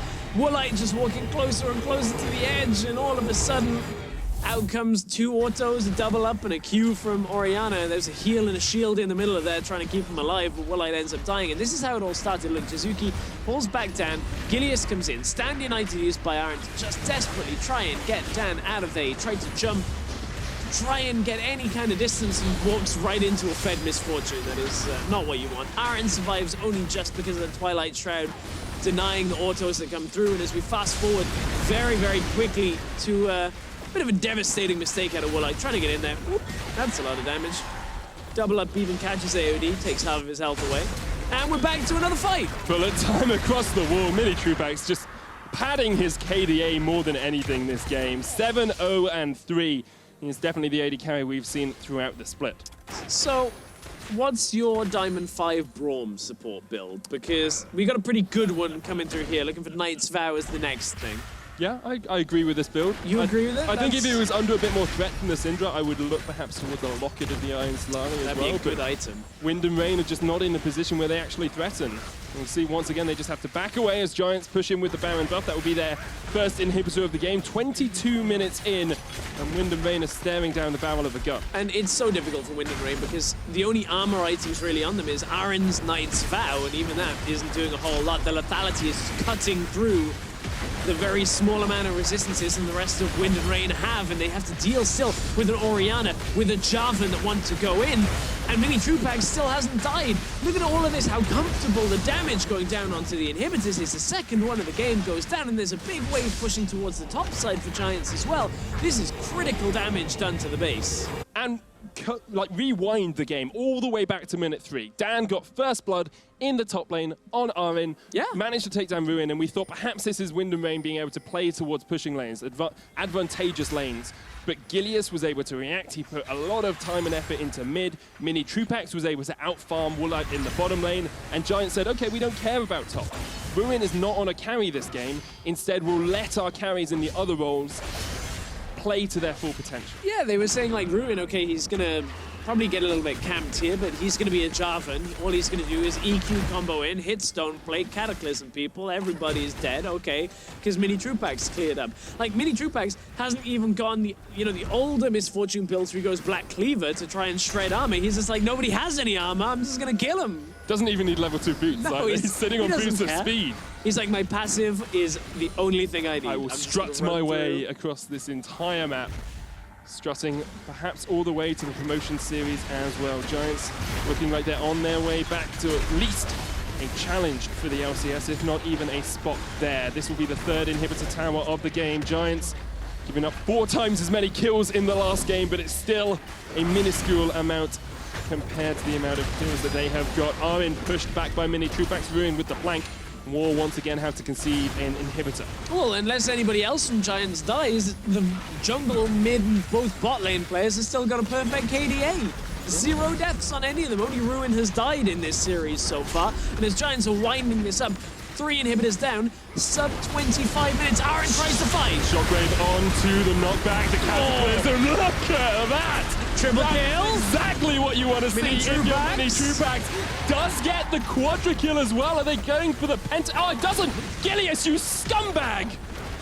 Oh, I thought Mini Trupax had it. They're going to get the Nexus anyway. I'm pretty sure Giants will be happy with that. They'll go 2-0 up in this series. And again, Gilius survived due to his passive on the fountain. Look at how sad Mini Trupax looks. He saw the penta. Could have had a penta on the LCS stage, but instead Gilius stole it away from me. Years of experience from Gilius there. He knew the exact moment he wanted to strike to crush the dreams of his AD carry. A head shake comes through from Jizuki. Mini Trupax not getting a pentakill at the end of it, but a very convincing game coming through from Giants. 10-0-4 on that Misfortune. And the draft adaptation, Misfortune last pick, into seeing basically a squishy comp is what we were talking about all the way back at the beginning of this week of LCS. Lethality is so strong against these lower resistance front lines and with a range support. Very squishy mid lane and AD carry as you'd expect, and then a Shen who was getting camped 4 in the top side sure can do a little bit, but by the time Mini Trupax has 3-4 kills in this game, suddenly Shen doesn't seem so strong either.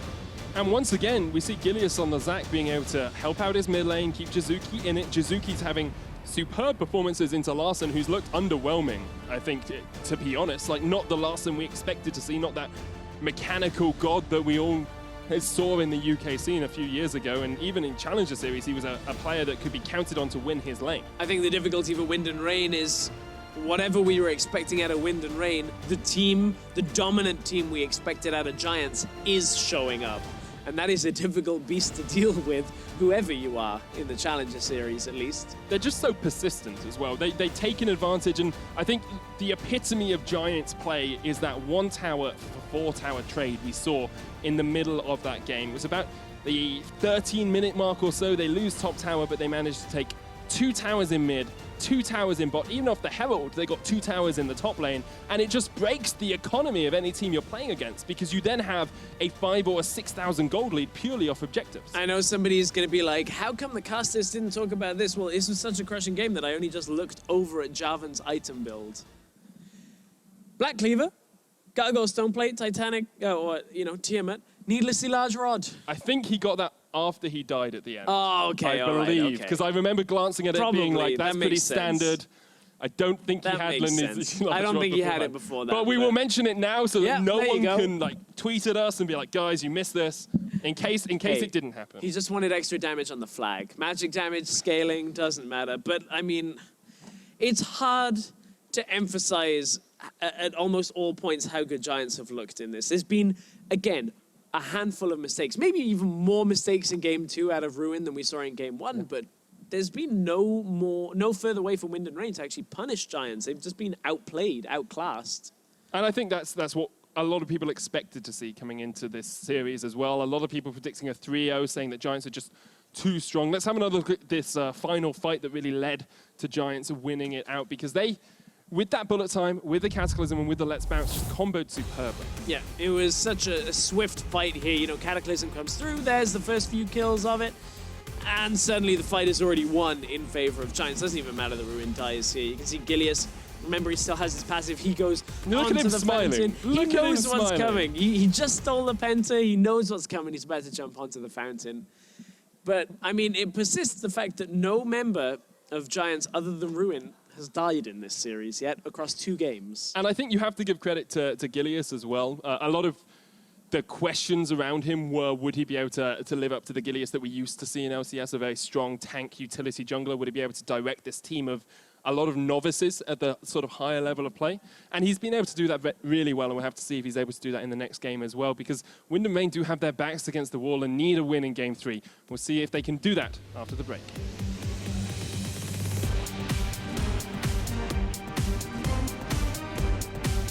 Well, Dan, we're going to pick up first blood again. Once again, Ruin may have overextended slightly here, flashes away, but the knockup comes down, and Dan and Armin will get first blood in the top lane. To kill this guy. Stacks? Nice. Yeah, what the fuck is killing you? They see me now. Oh, I built it! Okay, good. Good job, Min.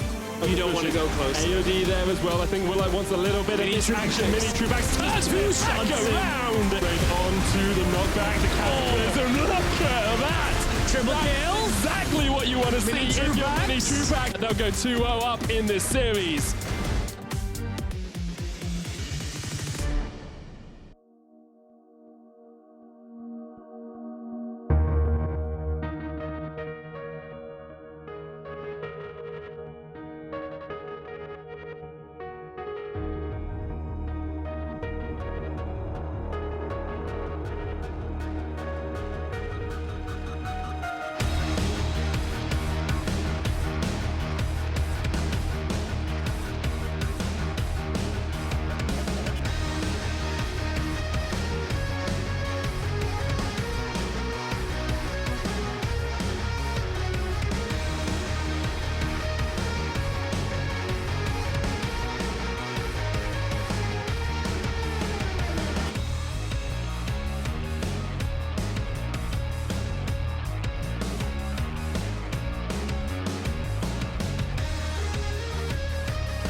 Welcome back to Game 3 between Giants and Wind and Rain.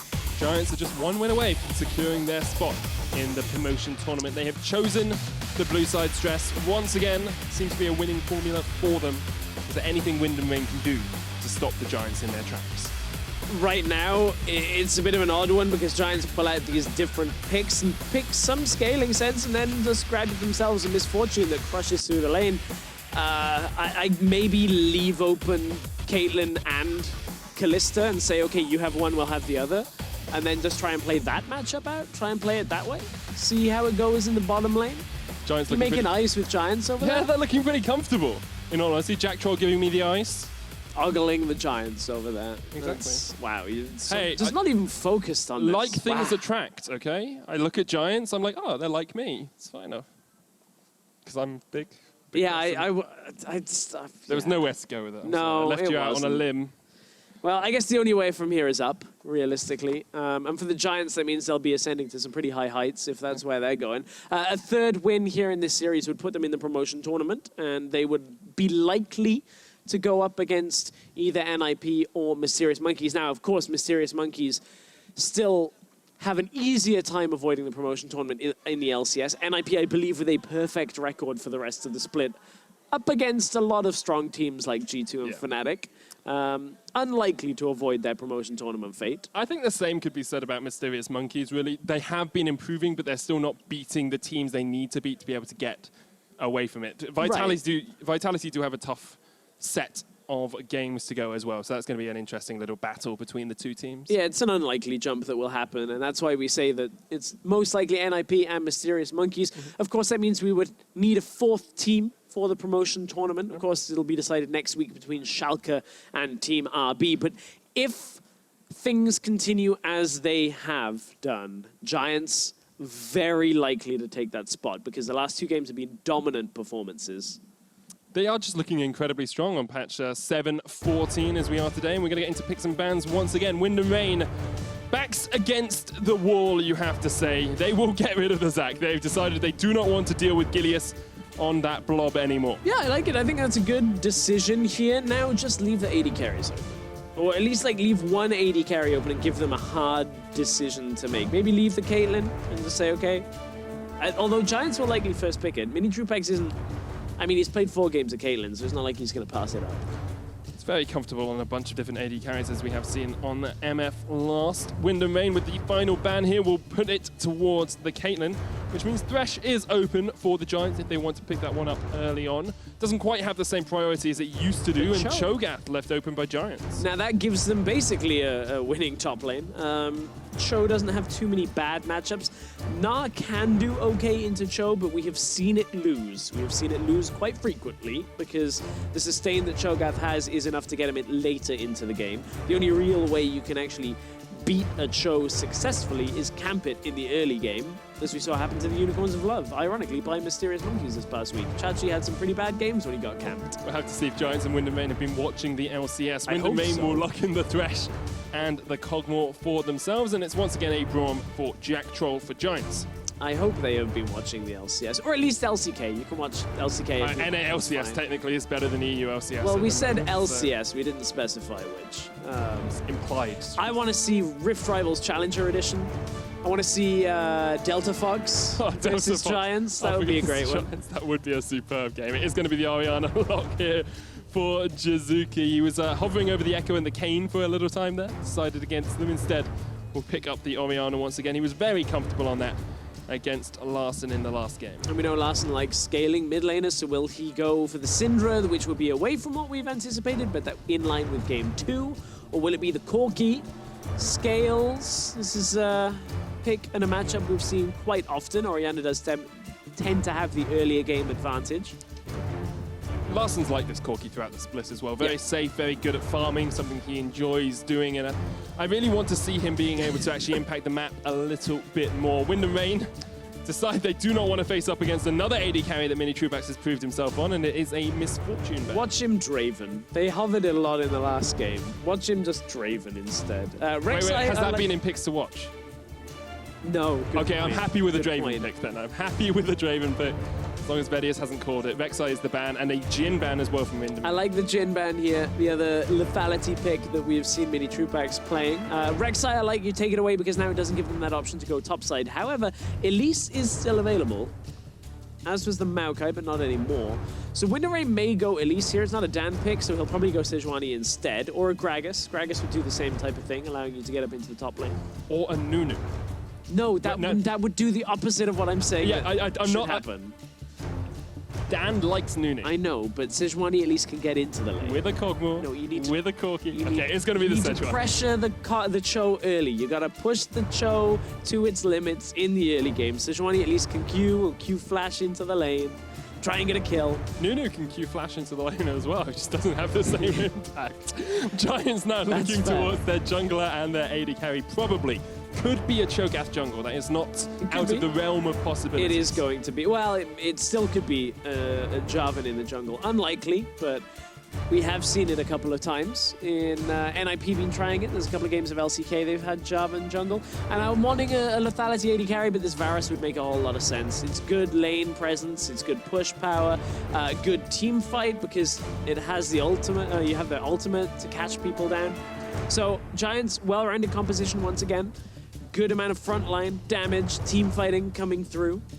Wind and Rain have a scaling composition, and if you pick the Renekton, that is early game presence. But I personally, not the biggest fan of Renekton right now because I feel like he easily gets countered by 900 gold's worth of investment into a Bramble Vest out of Jarvan. But still, look, you camp it. We said camp the Cho, camp it top lane. Cho doesn't want to build Bramble Vest. He wants to go right to Righteous Glory. And it looks like it is going to be Cho top as well. They did have the opportunity to switch that Jarvan into the top lane, and they seem to have decided against it, at least for now. I believe it's 30 seconds they have to... 20 seconds 20, okay. So we'll the count down. LCS one. 5, 4, 3, Normally 2, does a swap array. 1. And it's Jarvan jungle. Yeah, so that is Jarvan- not something we commonly see, Stress. We've seen it a couple of times. The reason it is, especially playing up against the likes of a Sejuani, who can't really fight a Jarvan. Jarvan still has the good entry points into lanes using the EQ combination, has decent clear early game, has fantastic team fight using the Cataclysm. Jarvan dropped out of the meta because a lot of the armor got taken away in his early clear, so he ended up dropping lower in health, which means people could fight him easier. But look, Giants, team fight setup from this Jarvan in the jungle, Wind and Rain, scaling, some sense of 1-3-1 when you look at like a Renekton plus a Corki. I wonder whether it's going to get contained by Giants. If Giants can force those fights and pull the 1-3-1 into the middle lane, that may disrupt Wind and Rain. A problem with 1-3-1 as well is if you're not even, or if you're not able to get into those single lanes and be able to beat out your lane opponents, you can very much struggle. And although Giants do not have the best in terms of answering lanes, they have been showing us consistently that they can get ahead. On to Summoner's Rift for what could be the final game of this best-of-5 series. Giants so close to the LCS once more. They just have to get through this game and then a few more series in a couple of weeks' time. It's a long road through that double elimination bracket as well. Means it's not one win and you're in anymore. 2 wins. 2 wins. 2 best-of-5 wins. There is a good precedent for Challenger Series teams, though, because both Fnatic Academy and Misfits Academy were able to make it through, although perhaps not a good precedent for Giants, as they were the team that were knocked out. But did you know, right, going into that last promotion tournament, Giants had such a reputation to uphold. They were touting the fact that they were undefeated in promotion tournament matches. Unfortunately, then they got defeated twice. We'll see whether they can even up some of those numbers again. Try and bring those stats back in their favor. It's a pretty slow start, as you would expect. No one actually going for any deep vision control like we saw Giants do in game 1 or War try and answer with. Giants, I'm interested to see if they do the super buff start here, or the super leash. Looks like Gilius is not going to do it. Instead, he'll just go straight for his red, as Jizuki kept eyes on the Razorbeaks. Yeah, just making sure that Wind and Rain weren't looking to interrupt. We've seen like Corki can move in and just kind of queue and help. This is a significant leash that is being given over to Dan. Of course, Sejuani has okay clear. Most of the clear is emphasized once that Bami Cinder actually gets built. But Gilius is on the move. He's got the EQ. He knows that since there was no invade on the bottom side, it's moderately likely that Dan has started on the top side. They saw the positioning of Corki coming back into the lane as well, so they have a read on this. And it looks like Dan doesn't realize it as well because he's pathing down towards the bottom side here. If he doesn't get a blue buff on Sejuani, it actually scuppers your clear a lot because you are very mana reliant. Oh, Gilius could come bot side. Woolite still only level 1. Jackshot flashes in, the exhaust comes out as well, and Woolite stunned up. First blood to Giants, the first time in the series, and perhaps a good omen for them in this game 3. Oh, that couldn't have gone much better for Gilius. He gets the help on the red buff, goes into the enemy blue, takes it away, arrives in the bottom lane. Wind and Rain not respecting the fact that Gilius could have been there, and Gilius, he was there, able to get double buffs. He's now looking for a flash from the mid laner as well. Gilius still has his flash available. Larssen has to play this carefully. No stun lands. Well, nothing to land. I was going to say, it's not Cinder, so... Having the Valkyrie at level 2 does help Larssen get away, just playing as safe as possible. But once again, let's see this gank. AOD only has the flash here available to try and save Woolite. This is early on in the game, and this is what you can do on the Jarvan. You have that EQ, you go into the enemy blue buff, it's available again when you get back, and then suddenly you end up getting first blood. Trading in the top lane as Ruin pushes Arin back, and Gilius is so all the much. way up here. Hasn't even done his own top jungle yet. There's still a blue, there's still wolves, there's still a Gromp. He's taking away the blue buff, he's taking away the Krugs, and perhaps he's going to take Arin's life. Look at this, Ruin is already back up to full health. Gilius doesn't need to do this dive, but they're going to just push away from the tower. It's smart of Arin to back away. He would have ended up dying because he was half health. But look, Gilius doesn't overcommit either. He has taken the entire topside jungle, or what was left, just the Krugs basically, and now just retreats back into his own. He's going to be able to take his own blue buff. Larssen in trouble in the middle lane as well. This is all falling apart from Wind and Rain. Once again, Larssen's struggling a lot into Jizuki. This was a matchup that I thought before the series War perhaps had a shot in, had a chance in, but Larssen has not been able to step up to the Italian god. Hook is going to land onto Mini Trupax, but he is fine and dandy in that bottom lane. In fact, he's gone for a cull off that first back, so just wants to farm himself up on the Vamp. Yeah, he only got the assist gold, so he's like, fine, I'll just make myself a little faster into the game with that cull. Of course, when it stacks up, you just sell it, get a bunch of gold after the completed payout. Gilius still hasn't recalled yet on his own Gromp, took his blue buff. Gonna end up taking the wolves. I want to see how much, I'm gonna actually look at how much gold he's got. 1,350 currently. That's as much gold as Dan has had in the entire game.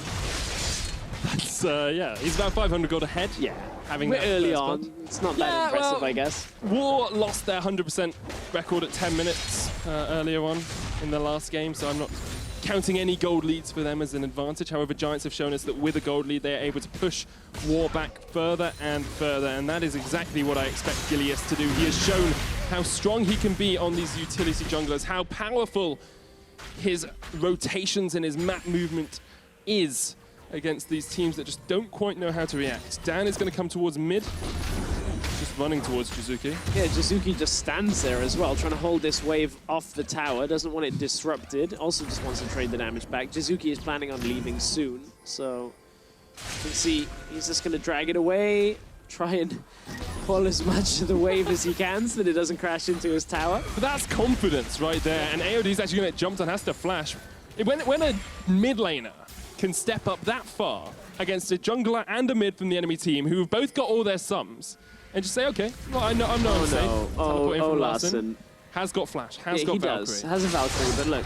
Oh, still gets knocked up. Jizuki's not 6 yet, but Larssen's just going to get chased away. Didn't flash until very late.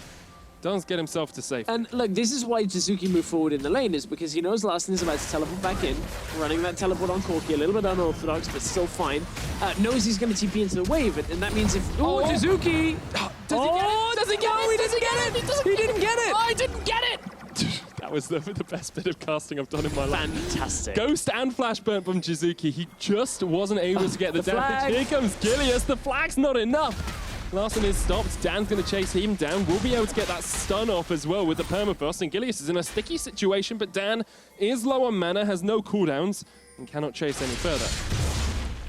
That whole sequence was hilarious. So, A bit Benny Hill. Jizuki pulls the wave forward so that the TP doesn't happen when it's under the tower. That way he can deny any tower damage from Larssen. Now in comes the engage on the bottom side because they know Gilius is still quite low. Bot lane is able to roam out of the lane. But look, Mini Trupax, once again, CS lead. Comes from the fact they killed Woolite for first blood. Only one kill so far in this game, but Giants are significantly further ahead than we've seen this point in previous games. Yeah, 1,000 gold already, and it doesn't look like it's stopping. You've got a Cho'Gath who's now level 6, has yet to back. We'll be able to build up towards what we expect to be a righteous glory in the top lane. You've got Gilius who's ahead. Your mid lane's ahead by 13 farm as well. Giants looking very much like they're going to be in that promotion series after this game. Yeah, Ruin already has... He doesn't. Huh. Ruin, did he feast Aaron at some point in this laning phase? Because Perhaps. he used feast, but doesn't have a stack. And I think it actually, he feasted a minion, but it didn't kill the minion because it was on the lower cooldown. That's unfortunate. It is unfortunate. I have done it myself as Cho'Gath in the past.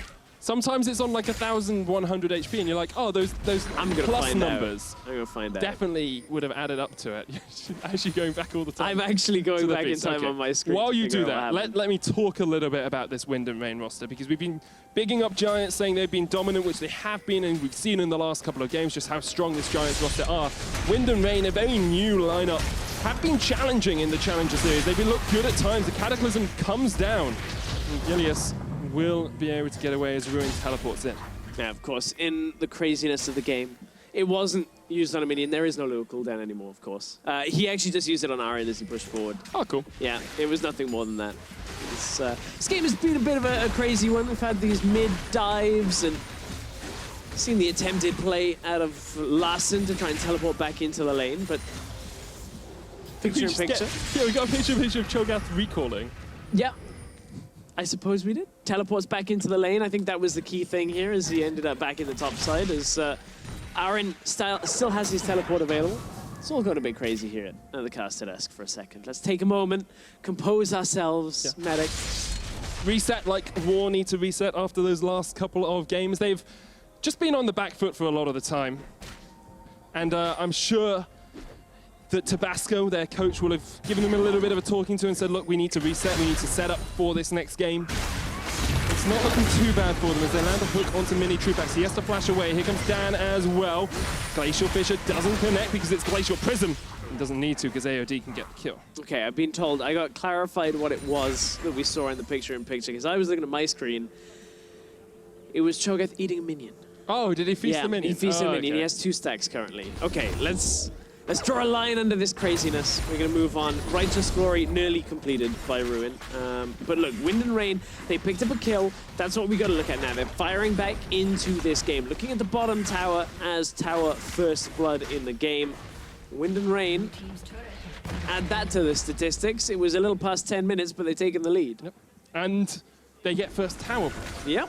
which is definitely a benefit. And an Infernal Dragon for themselves as well. It's actually the first time Wind and Rain have got the first tower this series. At the 10-minute mark, they will look for this dragon as well. And Gilius, with that good early start with the early kill, hasn't been able to make as much of it as he would like. Tries to jump onto Dan, but he'll take a lantern away. And Wind and Rain looking a lot more promising early on in this game.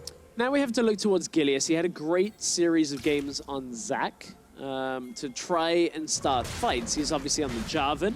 A little bit ahead from that early start. Got the first blood, had the great path around the jungle to start the game out. But now, back to the middle lane, we see the damage come through. Shockwave onto Larssen, trying to force him away from the farm. Will be okay for the time being. Does have the teleport, as we've said, to get back into that lane if he needs to. However, he is 15 farm behind. And Gilius is going to jump straight onto AOD. He's going to try and get across the wall. Concussive Blows does not connect. Gilius flashes in with a Cataclysm hooked up. Dan's there as well as Wooler, and Gilius will get a kill. But how much is he going to pay for? He loses his own life as well. Teleport actually comes in from Larssen towards the bottom side of the map. And not going to get too much out of that. Lose a tower in the bottom side. Jackdaw still getting chased away. Glacial Fissure knocks them up. Glacial Prism answers the stun onto Jackdaw. Flash, stand beside me. Chain of Corruption.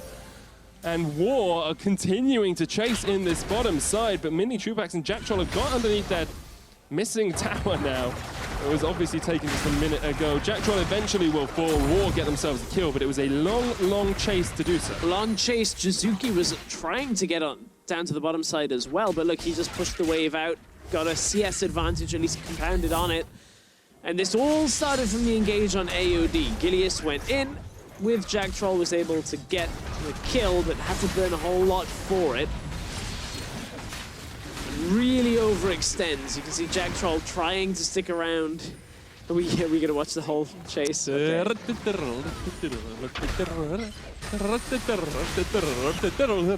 Is this...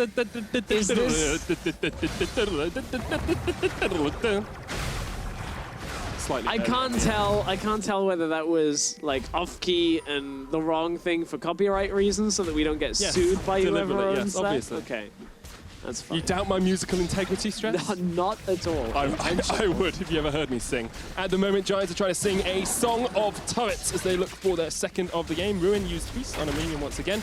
You want to be building up that HP as quickly as you can on Cho'Gath.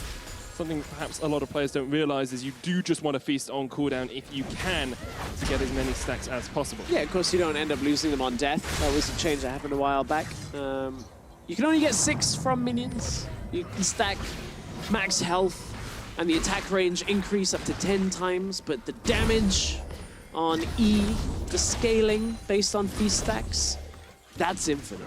It's 0.5% per stack. That's I went into practice tool, killed like 20 dragons, and it was at like 20% health on every time you use E. And you get 3 of them. Woohoo! And it's maximum HP as well. It's not missing or current.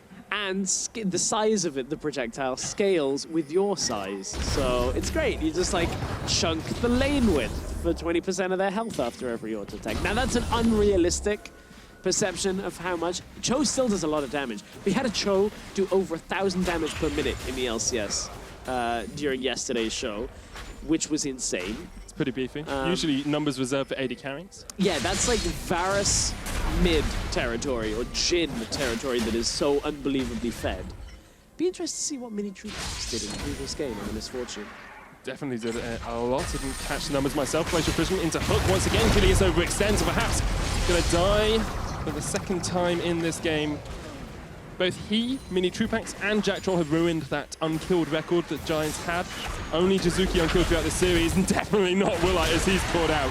Not sure what you were doing there, just trying to get some vision control, but Giants reacted well. Yeah, it looked like he was trying maybe to start just the Rift Scuttler and defend against the Rift Herald play, but you can see how far away AOD was. Wasn't even in range to use that Lantern to keep him alive. And now Giants settle themselves. It's got a little bit of a loose game. Everything's got a bit crazy. I think Giants, this is kind of common when teams go 2-0 up in a best of 3. You see teams go, okay, we've won, like let's just win the game now and keep just pushing. Gilius going aggressive into the enemy jungle. Didn't have vision on Renekton or Corki. Corki moved through the middle lane, ended up going over a couple of wards, but you can see how quickly they deal with Gilius, but then more like clearing a ward. Yeah, clearing Rift Scuttler and clearing a ward. A little bit greedy from Willite. And just coming back to that Gilius point, we've said he's kind of the member of this team that we wanted to show his experience the most. It feels like he's playing a little bit naively this game, being a little bit too aggressive on the Java and stepping up a little bit too far and allowing War to get these kills, because at the moment it's only a 1,000 gold lead between the two teams. In previous games it's been much more than that, and War do have the opportunity to get to a later portion of the game. They've got double AD carry, they've got a Renekton as well, they have the tank line they need in the Sejuani. War not looking too shabby in this third game. It's not all done and dusted yet. Yeah, they looked a lot better. They got vision control topside as well, looking to try and play for this top lane tower, but for now, the rest of Giants are kind of content to clear out the waves. They know there's a CS lead in the middle lane. No, there's a CS lead for their AD carry as well. That's where the gold lead is coming from Giants, plus that extra tower that they have. You mentioned the double AD carry. Now that, of course, will have this big later game impact, but I feel like once again, Aaron has been controlled for this entire game.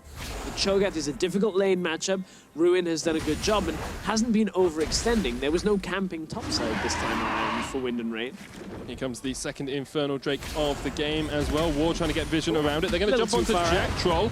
The stun doesn't connect from the Glacial Prison. They need one more auto attack for the Permafrost. And Jack Troll is caught out. A great hook from AOD. The engage though from Gilius off towards the side. The shockwave flashed away by Woolite, but Woolite's right in the front line. He's feasted on by Cho'Gath. Void against Void, and Cho'Gath wins is the story of that battle. War getting forced back. Mini Trupax now caught out by 3 members. The hook connects. Mini Trupax has flash, has heal, will trade, will flash. He's out. Mini Trupax, you beauty, gets himself out of the fight, and Ruin is here to play clean-up duty because Jizuki and Gilius are on the way. There's no tower, and perhaps there's no hope for War. Again, AOD with a great hook stops the kill onto Dan, but Giants will get 4. Giants with the turnaround on the team fight. Rhymes, crimes, and everything happened in that fight, Medic. Wind and Rain completely on the back foot. They thought they had Mini Trupax dead to rights, and he just trades the damage out, kills Woolite, flashes over the wall, and comes back around for the rest of the second half of the fight. So we can take a look at how this all starts with Wind and Rain trying to group towards the Dragon, not really anticipating Jack Troll to be there. They'd say, okay, we can actually take him. The 620 ultimate misses. Flash is used all the time by Wind and Rain, and of course they have to flash the shockwave that comes through, which is good. They avoid the damage. Larson doesn't get caught, but he's low on mana, cannot get subsequent phosphorus bombs or rockets out to try and proc this Trinity Force again and again, and that's why Wind and Rain, at this point, AOD and Dan are like, we can kill him, we can get Mini Trupax, but look, there's no extra Triforce procs, no damage. The kill comes through from Mini Trupax, no crowd control remains, over the wall he goes, Ruin comes back through into the fight, and from there, Giants easily clean up the remaining kill. AOD did land a couple of good hooks. He did. His thresh has been good this game. You have to give him credit. One of the few standout performers for the team. But War just seemed to over-engage. They did what Gilius has been doing for the rest of the game, stepping too far forward, trying to make too much of a play. And now Giants will go for the Rift Herald. It will be their 3rd of the series if they can get it. Jack Troll and Mini Trupax going to force Wind and Rain away. And Giants, once again, with objective priority, securing themselves another one and give themselves a 3,000 gold lead. But how much will that Rift Herald now open up further of the lead? Where is it going to end up going? Gilius is the one with it in his trinket slot, but he's headed back into his jungle. Only 1 minute until Baron spawns, so you can imagine that a big play in favor of Giants again is going to result in a Rift Herald Baron push. Especially with a Cho'Gath, especially with a Varus, who can put down a lot of damage on that Baron. You've got to play the Ruin King. Runan's Hurricane finished on Mini Trupax. He's shown us how strong he can be on a variety of AD carries. You like wave clear? Cho does it quite well. I love the way that Cho kills minions, though, because either he impales them on spikes or he just shouts at them. It's just like, yeah, cool. I'm just going to shout very loud decibels towards you, and eventually your eardrums will burst and you will die. Feral scream. Yeah, just yells at them.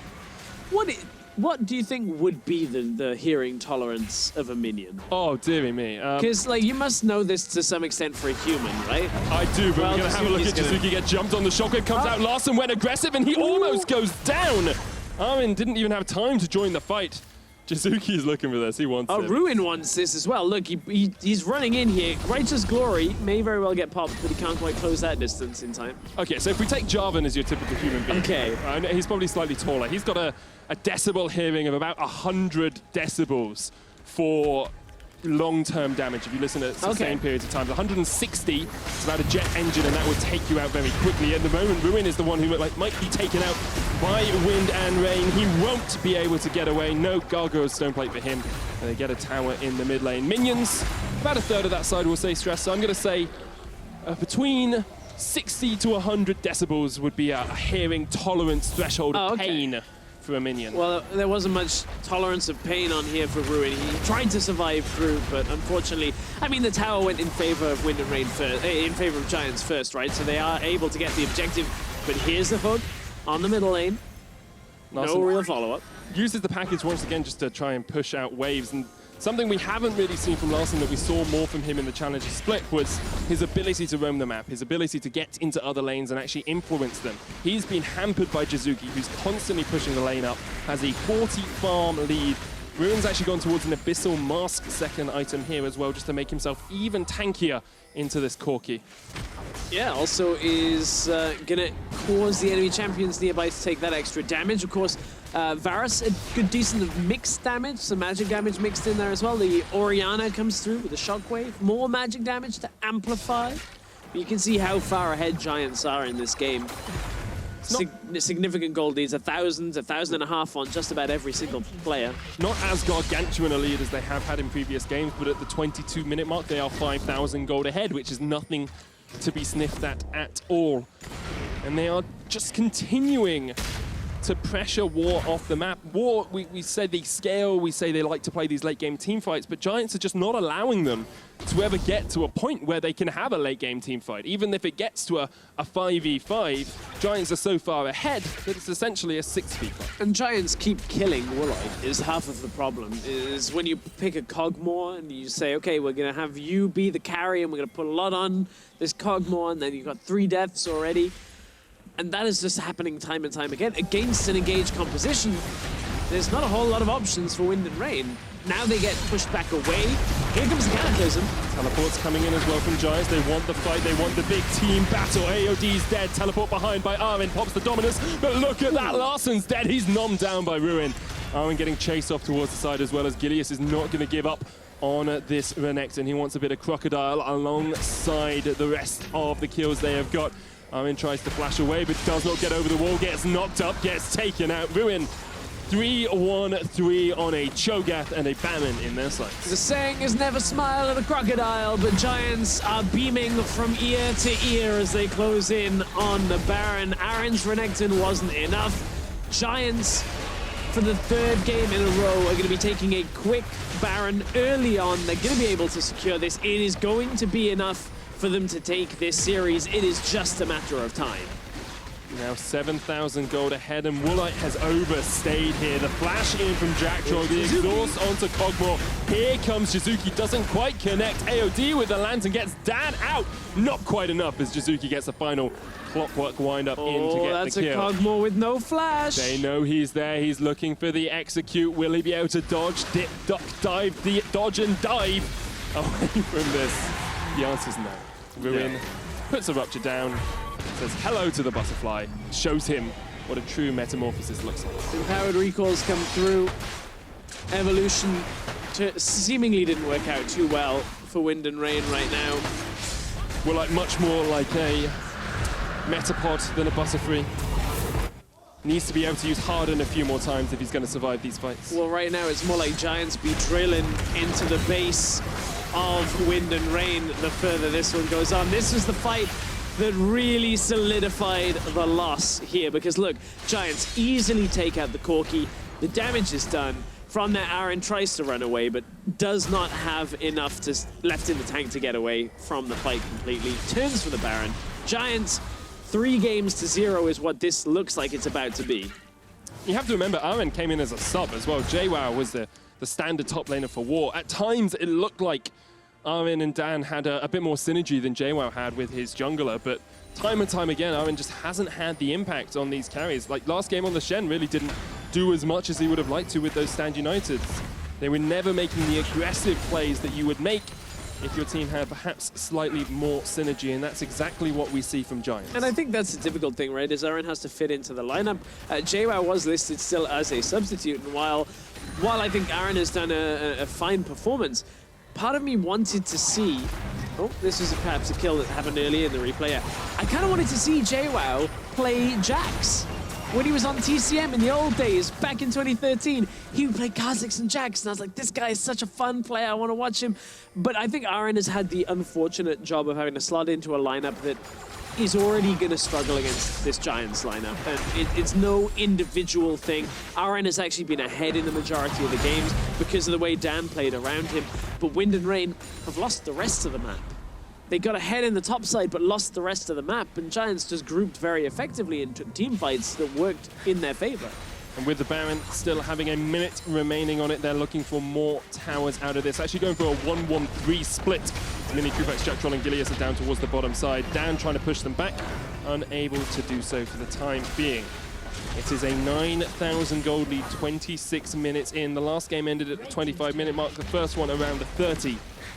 Giants don't want to prolong this any longer. They are going for that mid lane inhibitor tower. They all group up. GIA gets hooked in. The Glacial Prism comes out, but Ruins join the party. The knock up onto Woolite. The Cataclysm comes down as well. Already down. Survived. Armin's dead as well. Woolite survived, but is that going to be enough to keep war in this game? Giants take another inhibitor. They're going towards the top lane. 15 seconds left on this Baron buff means that they can crush down this top tower, this top inhibitor, have 2 inhibitors down and likely push in for the win. Look how tanky Ruin is. He's got the Stone Blade, hasn't even activated it yet. He feasts last for half his health. There's the Stone Blade as well. Feral Scream off towards the wall to make sure that there are no people watching. The walls have eyes and ears, apparently. All right, George Orwell, we don't need anything more from that. But look, Wind and Rain, again, we're back to the same situation that it felt like in Game 1, where it's one last fight. Otherwise, the hopes of a promotion tournament spot go down the drain. Wind and Rain couldn't hang on through this team fight. Again, it's just crushing through the mid lane, and Giants 4-0-6 on Shizuki, 3-1-8 on this Varus for Mini Trupax, and they have looked spectacular in all 3 games. That they have, and I think you have to start talking about NIP and Mysterious Monkeys. As much as those might not be, they're not 100% guaranteed to be the teams that Giants will be facing up against. The clinical and clean play here from Giants has actually really impressed me. I wondered if they'd be able to do what they did in Challenger Series on the LCS stage. I wondered if after losing to Schalke last week, they would have taken a hit in terms of their macro, but they are looking incredibly clean. And although Mysterious Monkeys and NIP perhaps are another step up from Wind and Rain, I think Giants have a very big shot of getting back into the LCS. With performances like this, it's hard to disagree with that. Look, now Giants just going to do their due diligence, clear out the last few wards, and push into the base. No Baron buff, but they don't need it. They're 12,000 gold in the lead. They should be able to walk through one last fight. Ruins now completed his 4th item as well, a Locket of the Iron Solari. Without the Stone Plate, that is a 701 HP shield for everyone it connects on. That is a huge help for the team. Ruins on the back line, pops the Gargos down there as well. Nom down onto Armin. It's a tasty crocodile for Ruin to eat. Another kill comes out. Giants look unstoppable. They have not been challenged at all by Wind and Rain. They're looking to take a 3-0 series as they pound on the Nexus towers. And that is it. Giants take another step down the road to the LCS. 3-0 over Wind and Rain, who were blown away today. Giants saw dark clouds on the horizon, but they weren't scared of it. They're storm chasers. They find the eye of the storm, and the sun now shines upon the land the Giants watch over. I mean, 3-0, everything looked beautiful in this series for them. A handful of mistakes across 3 games, but everything worked well. Gilius out of the jungle. Jizuki and Mini Trupax really stepping up as well. Dominant carry performances out of the both of them. Giants live above the clouds, stress. They do not worry about the wind and rain. I should have gone for that. And they are on their way back to the summer promotion tournament. Wow. That was so good. I didn't think about that. Like, it helps when you set up the pun in my head, and I have about 15 seconds to think about it while you set up. Wind and Rain struggling today. Commiserations, of course, to them. Their Challenger Series run, the run in the league ends today at the hands of Giants. But you look at Giants and you think this is a team that very much could challenge for an LCS spot. Yeah, they look dominant, and I think you have to, as we said, Mini Trupax, at the beginning of the day, I was talking about how he kind of almost came out of nowhere, looking very strong, looking like this dominant AD carry, and again, 3 games out of 3 shows up when it counts. On the stage, looking for that playoffs win, and Giants, you can't take anything away from this performance. Like, it's hard to fault them at any point. Maybe a little bit of hubris in Game 3, chasing kills when the game was still the only point even. you can look at. And I wonder if that's what they'll be saying to themselves afterwards as well, what their coach will be saying. They'll say just that we need to be a little bit more restrained in that Game 3, because the next time we get to that Game 3, it is for an LCS spot. It is for the big leagues, and we cannot have kills given away to the enemy team, which can spell doom. We've seen many a game swing off a single kill in the LCS, Stress. Yeah, we see it all the time happen. Handshakes and hugs coming through from Wind and Rain towards the roster of Giants. And as we continue through the rest of these Challenger playoffs, we have to look at whether the other series is going to be quite as dominant as this. For Wind and Rain, they come through the Challenger Series qualifier. Everybody, talking so much about this young roster ends up on the Origin lineup. Mix of Challenger players now come through with Woolite and the rest of the lineup. Unfortunately, now the Challenger Series for them for summer is over. You have to look at that result. They'll be disappointed for Wind and Rain, but Giants reign supreme with the 3-0 win here, and so much of it from the draft. Good drafts overall. We are just setting up for an interview with some of the members of Giants, some of the victorious Challenger Series players. But we're going to take a little look back at that last fight. I mean, this is the Cho'Gath walking right in to a Renekton and feasting him down. Normally it's the AD carries that we see get taken down, but Giants easily able to walk through. At this point, they had like a 13,000 gold lead that ramps up to closer to about 15,000 gold at the end of it. But this, if you missed any of the other games, it's kind of business as usual for the Giants. All the way through Challenger Series, only dropping the one series to Schalke in the last week. And speaking of Schalke, Schalke take on Team RB, two very, very hyped teams coming up. That's next week, same time of a 5 p.m. start here, Central European summertime. Schalke 04 versus Team RB taking place next Sunday. Looking forward to seeing whether Upset and the rest of Schalke can turn their fortune from last time in the Challenger playoffs. That's it from the cast today. Giants secured the win against Wind and Rain. Let's see what the AD carry Mini Trupax has to say after that very impressive series. Thank you very much, Stress. What a series it was, Mini Trupax. You played incredibly well. How are you feeling now after winning 3-0? I mean, we're feeling really great. We're not like really excited or amazed. We were expecting actually a 3-0, and I think that was what we showed. Yeah, you guys played incredibly well. I like the way you adapted to the 7-14 meta as well. Some interesting picks there, specifically the Misfortune. Is that something you've played before, or is that just a 7-14 pick? I mean, I used to play MF before it was cool. I played a lot of MF in Challenger Series qualifier with Kick when the lethality was not that good, but I really enjoyed it. So when I saw the 7.14, I was like, MF is really good here. So when they choose blind pick Kog'Maw, I took it as a disrespect pick, so I just picked MF and snowballed. Okay, I want to ask you another question about your team compositions generally. Gilius tends to play utility junglers, Jizuki tends to play supportive mid laners. Do you guys have another style that we haven't seen yet, or is that all you can do? I mean, Gilius is well known as the carry jungler, and right now he's playing more like as a tank and supportive jungle, but like it's more like meta-wise. If all tanks are open, he just adapts and he can play them really well, but if they try to ban us out, or if we want to play like a tanky top laner and Galio mid or something, he probably can pull out like a Lee Sin, Kha'Zix, he can pull them all. Okay, we'll have to see if that happens in the promotion tournament. Talking about that, Mysterious Monkeys and NIP are your probable opponents. Are you worried about them? Do you think you can beat them as well? I mean, I think they should be the ones worried about us, not us. Like we've been showing really good performance right now, and I think we have really good chances of making it into the LCS.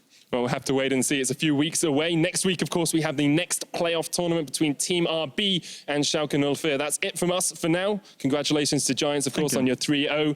We'll be back next week. Make sure you tune in then.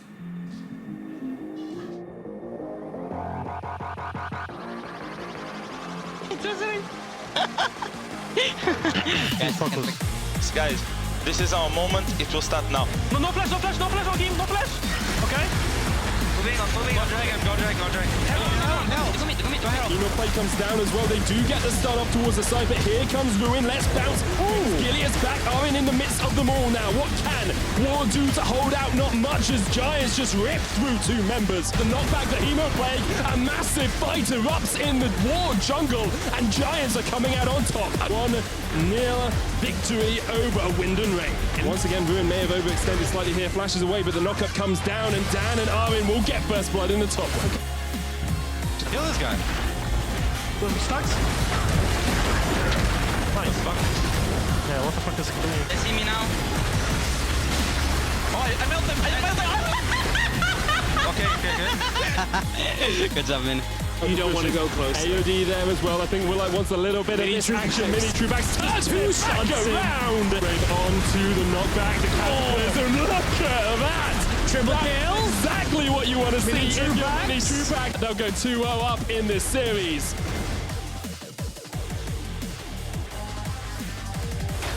I'm fucking good. They're coming. Okay, go there, go there, go there, go there. Stop flash. I'm fucking good at this game, boys. Let's kill them. Teleport's coming in as well from Giants. They want the fight. They want the big team battle. AOD's dead. Teleport behind by Arvin. Pops the dominance. But look at that. Larsen's dead. He's nommed down by Ruin. I ult it. Okay. Giants take another step down the road to the LCS. 3-0 over Wind and Rain, who were blown away today.